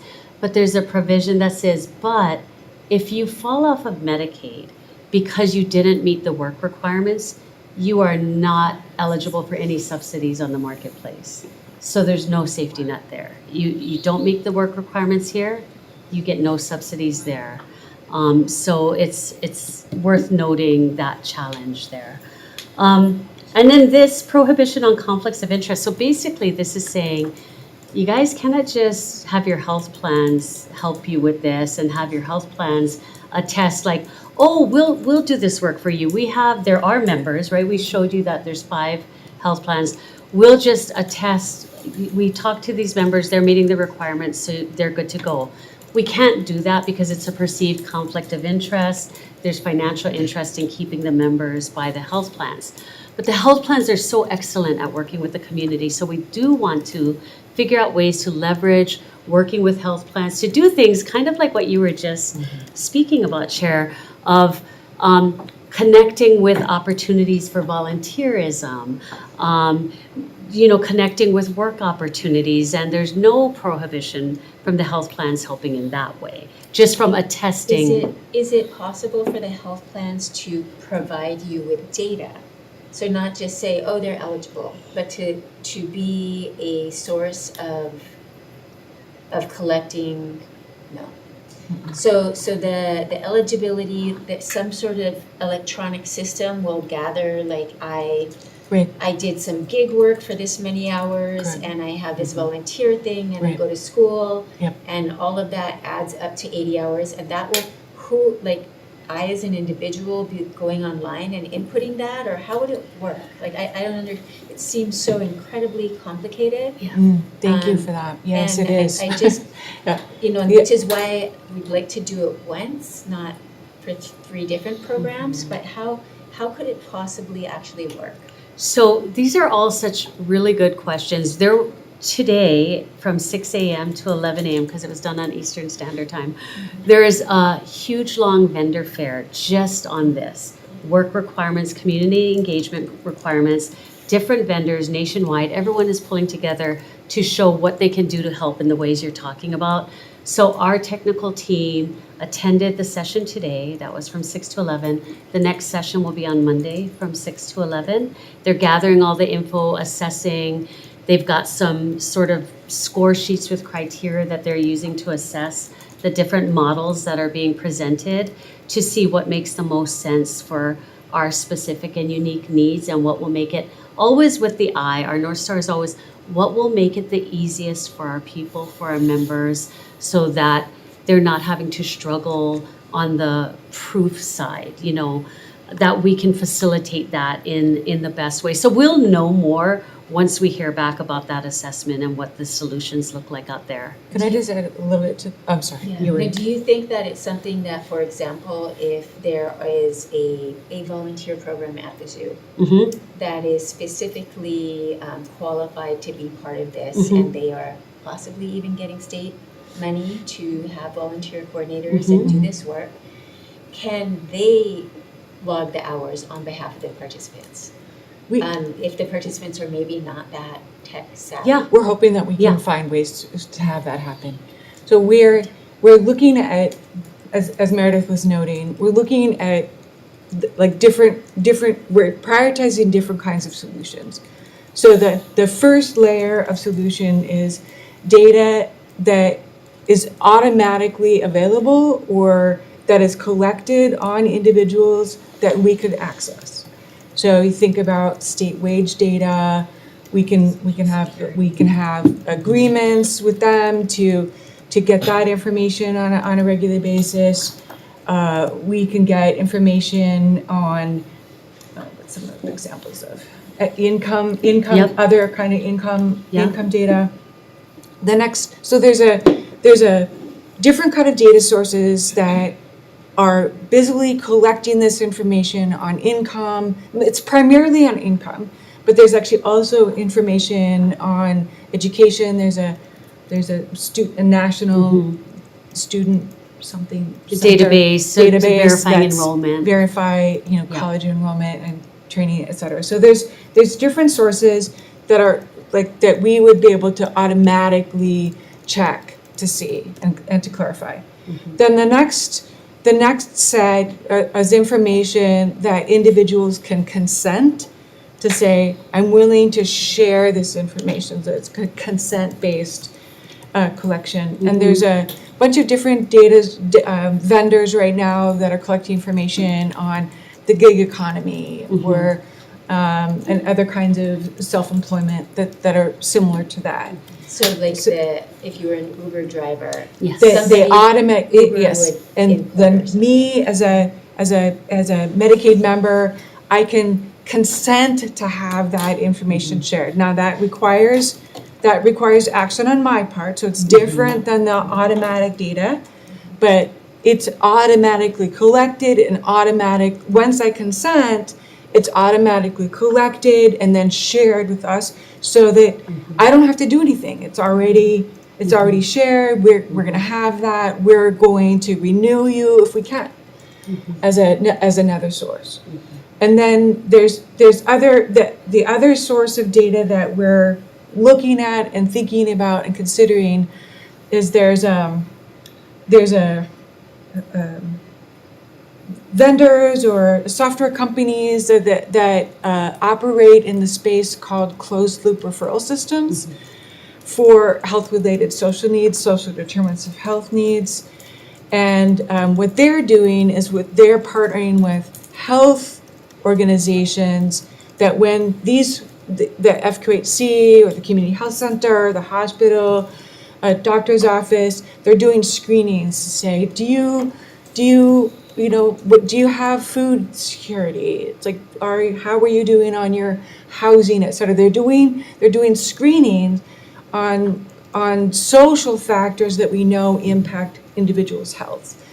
And what a closed loop referral system is that provider, that healthcare provider, can refer to, it's like, oh, well, we can refer you for services to the food bank, to this other thing for nutrition supports, just as an example. And then the referral, the community-based organizations are actually also signed into those organizations, that referral system. And they pick it up and then they reach out, and there's that connection, and so that the nutrition services are met. What we're thinking about is, well, can we use that similar referral system for volunteering or for work opportunities with the community-based organizations? Because a lot of them have volunteers, use volunteers, and maybe we can make some connections there. So that's another area in which we're trying to think for other kinds of solutions that we could modify to use to help us address this need as well. Those are just a few examples of what we're thinking about right now. Okay. And what about people who like are in their own business? I say, I'm going to start a business, and I'm just working by myself at home, and maybe I go to craft fair sometime, and I say, well, I worked 80 hours this month. I didn't sell very much, but I sure tried.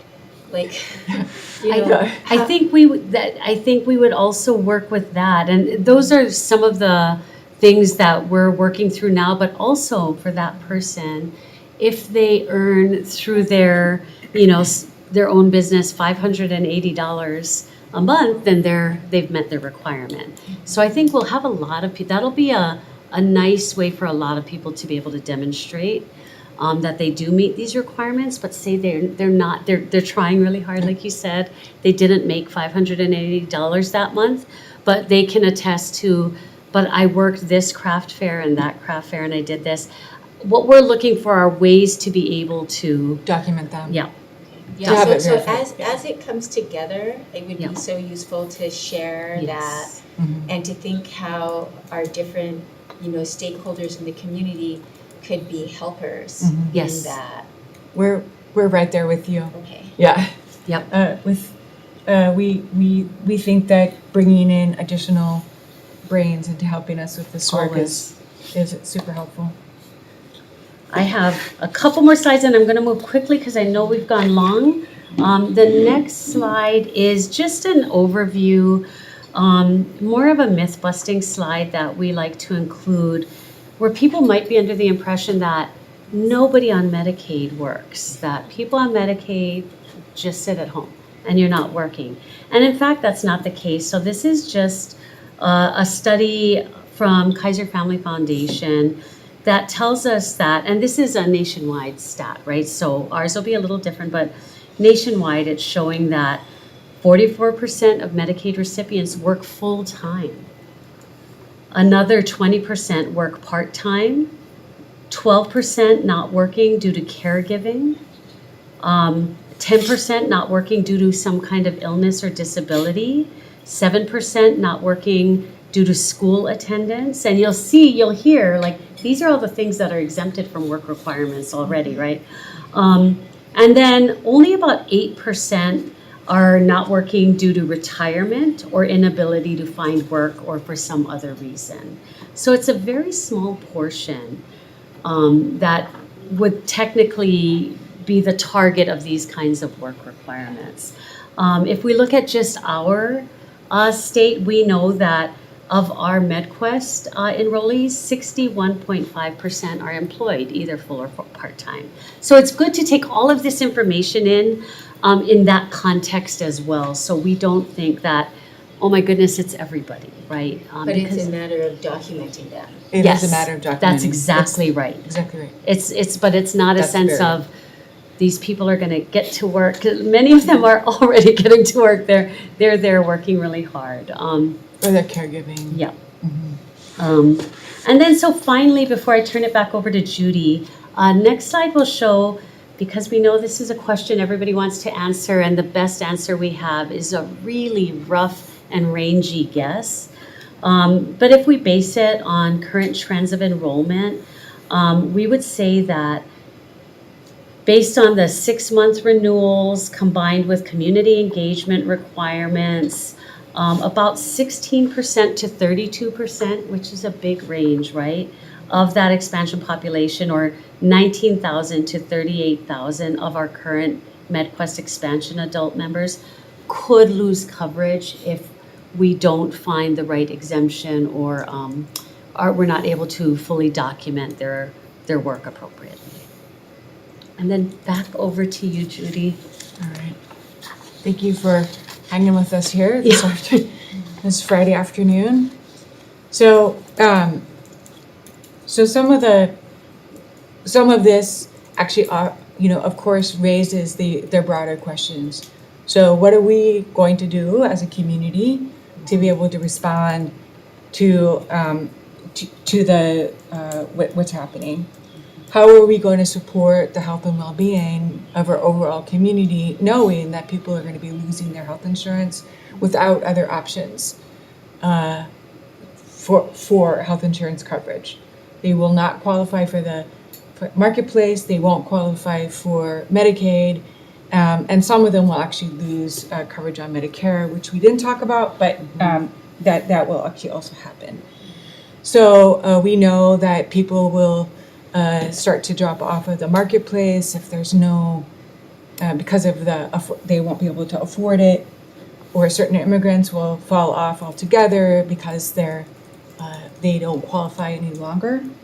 So there's different kinds of things as we've been thinking about it. It's like, well, what are the possibilities? Could we look at, well, are there any, what would it cost to provide premium subsidies ourselves? What would it cost to provide state-funded coverage where it's not, it's like we do have the state-funded only for the age, blind, and disabled population. What about for other coverage? So those are the kinds of things that we've started to think about. I think other options that have been thought about is seeing what could be done to expand capacity at community health centers.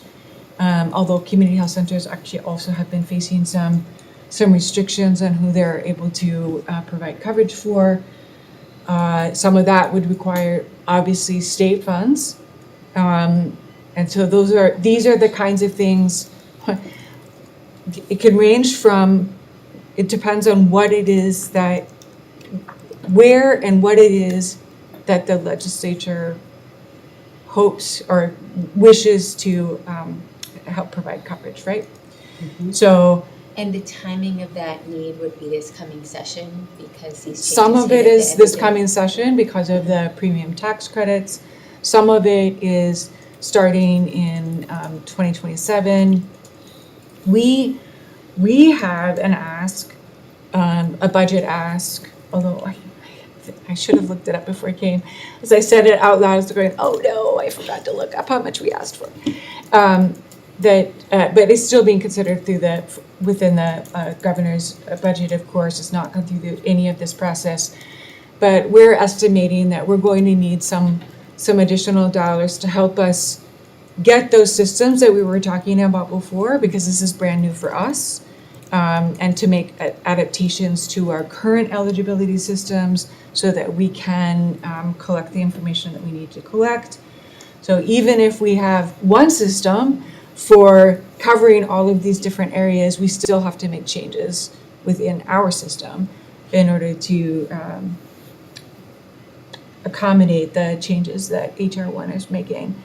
We've actually also seen a tremendous increase in costs in the last year, a couple of years, where we've seen a spike in the inflation of healthcare costs and prices.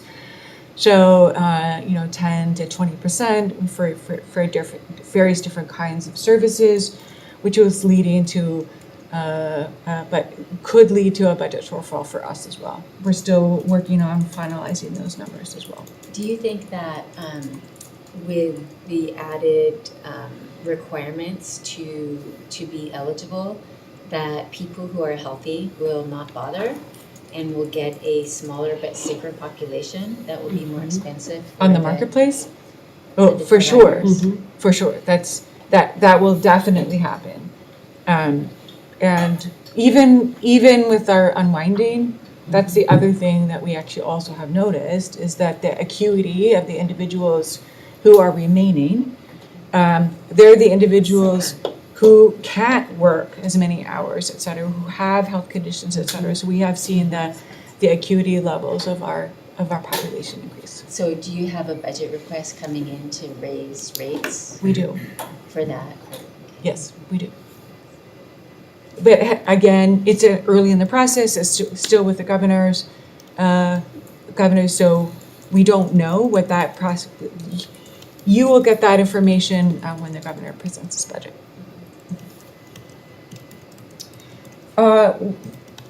Next slide.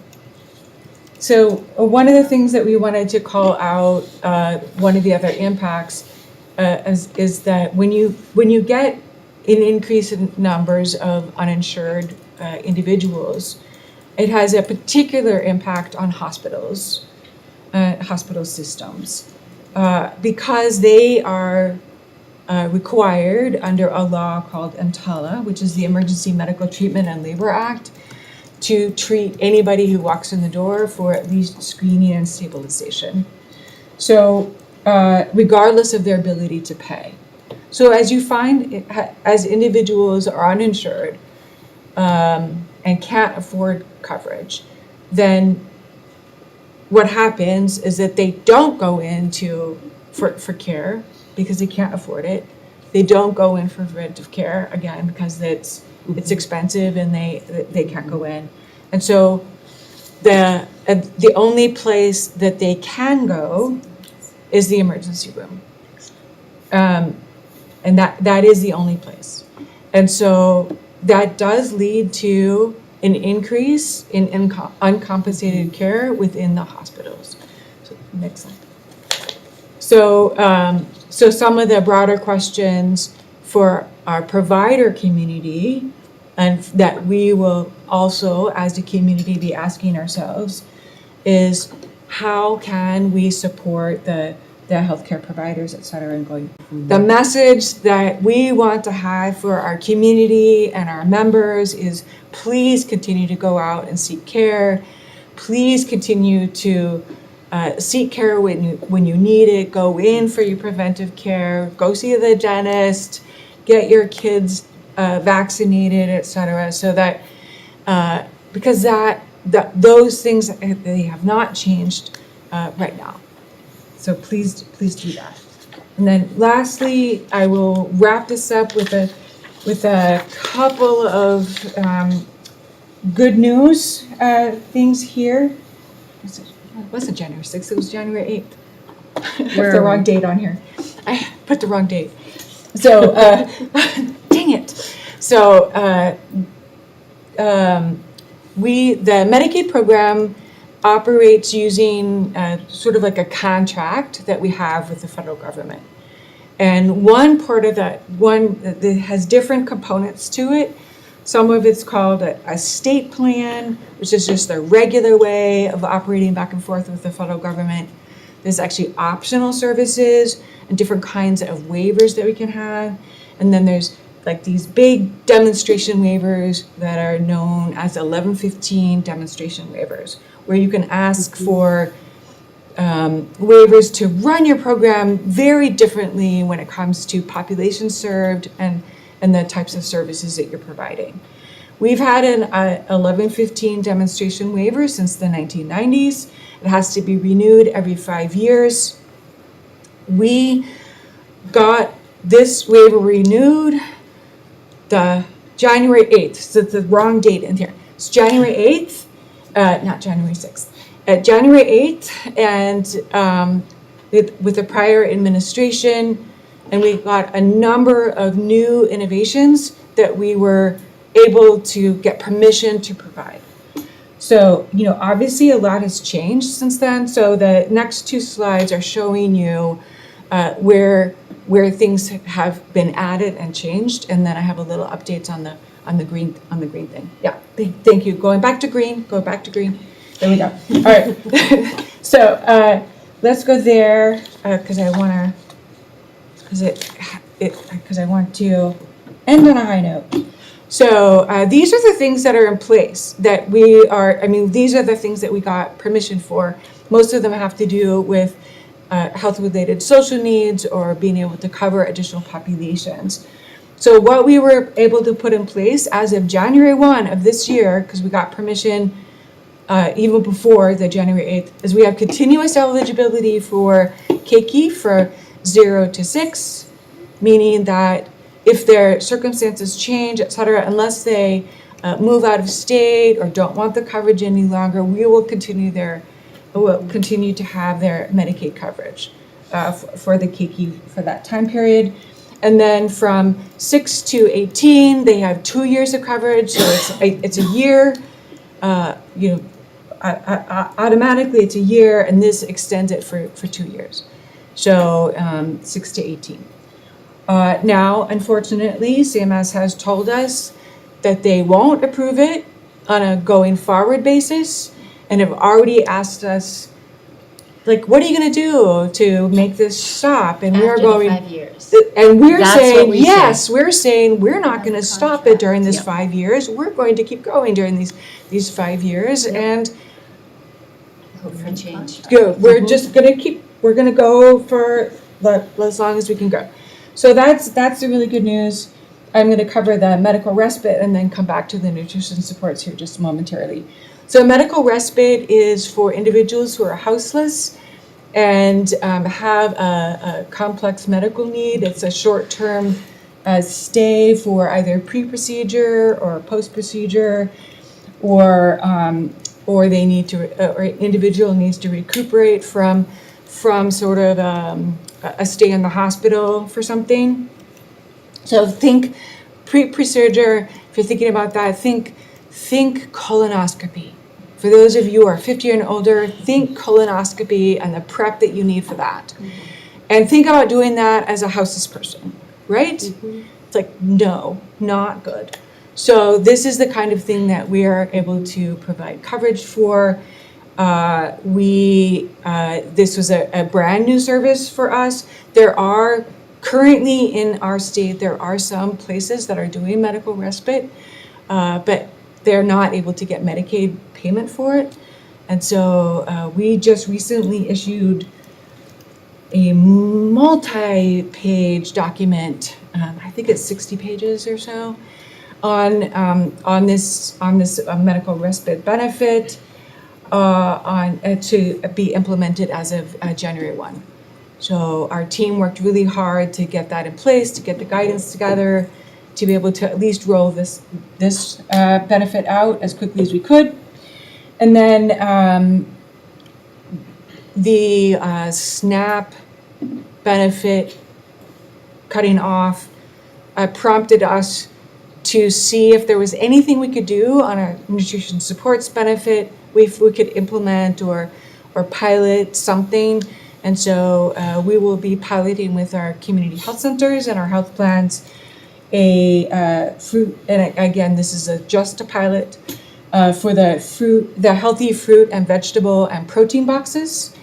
And so we went from not having any idea 2 weeks ago to having a full-blown all-day meeting about how to implement this on Wednesday. And our hope is to get this implemented, the pilot implemented between November 17th and January 17th, I believe. Yeah, something like that. mid-January. Mid-January, over the holiday season, just to help supplement and be able to roll this part of the benefit out. We're meeting a lot. We'll also be able to roll out a portion of the justice involved population, but at this point, it's not the adults, it's just the juveniles at this point. There's a lot of work left to be done, but the teams are working hard to get that rolled out as well. Yeah. I have one last question. So for I understand COFA will be covered, you know, with assuming they have work eligibility, et cetera. What if they came here a long time ago and they no longer have their entry visa number, right? Like if they've lost their documentation? And like what flexibility do you have in So it's a very they don't good, have their I-94? and they've never been associated with MedQuest before? So don't if- know. if So they- they've been associated, you have the documentation. Yes, we So- have it and we can use it, So it would so, only be new people who in theory would have that Yes. because they just came. yes, Okay, yeah. okay. Yeah, we try, our standard is we don't request any documents. If you know your numbers, at the point of application, you give us your information, we'll take that and run with it. And as long as it doesn't come back rejected, then we have no need to ever have you bring your documents to us. But sometimes these numbers can be complex, it's easier for people to come with their documents because they'll have the numbers perfectly. But again, if we can, you put it in an application, we're checking it, it comes back, yep, that was confirmed, then we don't have to ask you for the copy. And that can be helpful for some people who may have lost it, but they wrote it down somewhere on an index card, so they know their information. They just don't have the original. That's okay for us. And members, any other questions? Yeah, thank you. Can we go back to the copay component for providers, please? Sure. I mean, as you know, we already have a critical healthcare provider shortage on our neighbor islands. I think it's 43% or so for Maui County. So I worry that, this is a mandate that they have to collect a copay now. So I imagine that will reduce the reimbursement amount that these physicians receive, yet it will dramatically increase the paperwork component. So how is that aspect going to be implemented with ensuring that providers have the resources they need to not only collect the copay, but then file whatever reporting they're going to need? I mean, I think doctors are spending 20 plus hours a week just on doing their basic paperwork stuff, and that it really cuts into patient time. So Slide 21. is there a method that's Here's gonna make our this here's our ideas that we have right now. Thank you. One, it's pushed out there, and you're absolutely correct that whenever you have copay requirements, it winds up being a burden on the provider as opposed to necessarily on the. I mean, it is a challenge. It's a barrier to care for the individuals as well. That the individuals coming in and seeking care, but it tends to be more of a barrier for the providers. And the rules, the law as it was passed, has some really unusual features to it for the copays, because it actually also mandates that the copays cannot be more than, is it 5%? 5% Of the household. of the annual household yeah. income on a quarterly basis. Oh. On a quarterly basis. So providers, they don't have any information on people's income, and nor are they going to be collecting the information on the people's income. That's not a reasonable thing to do. So there's actually a lot of services that are exempted from being having the collection of copays. I came from a state prior to Hawaii where that did charge copays, and I can assure you that you are absolutely correct that it is challenging and difficult to do. The limits are, you have to charge a penny and no more than like $35. And so we also know from a policy perspective, because people go, it's like, well, we should be charging copays, especially in the hospitals or the emergency rooms, to keep people from coming in, unnecessarily, because they're always coming in and they don't need to, et cetera. So what the studies show on that for copays are that, yes, indeed, it did reduce the number of unnecessary care, but actually also necessary care also went down. So in both primary care or like in all these different settings. So here's our idea, which would be limit the places that you would charge a copay, and then charge the minimum of a penny and have a penny jar. So that is one idea that we've been thinking about, because the other requirement for copays are for the fees is you have to make for the Medicaid provider, for the payment to that Medicaid provider, the payer has to assume that you've collected the copay. So that's why it winds up being a provider rate reduction. Because I assume, and then you as a provider have to see that person whether they can pay it or not at that time. You can refuse to see that person in the future, but not.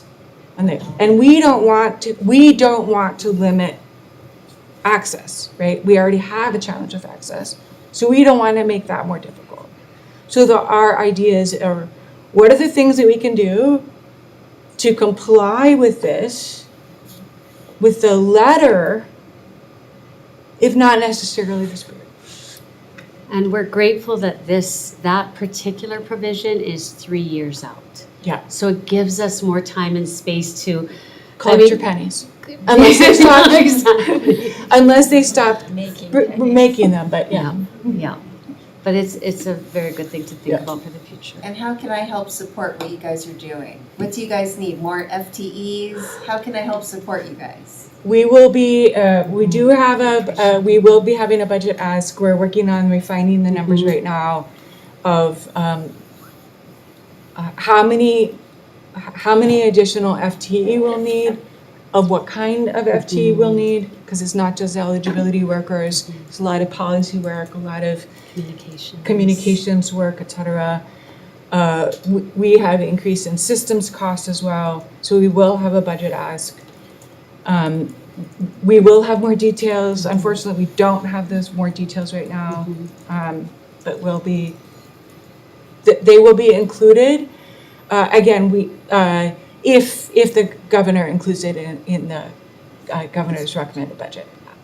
Thank you. Vice Chair, Thank any you, Chair. questions? Questions? Okay, I really appreciate your time. I appreciate everyone's patience. Obviously, I have a lot of questions. This is so interesting to me, and I don't know a lot of the details. So I really appreciate, and we are adjourned. Thank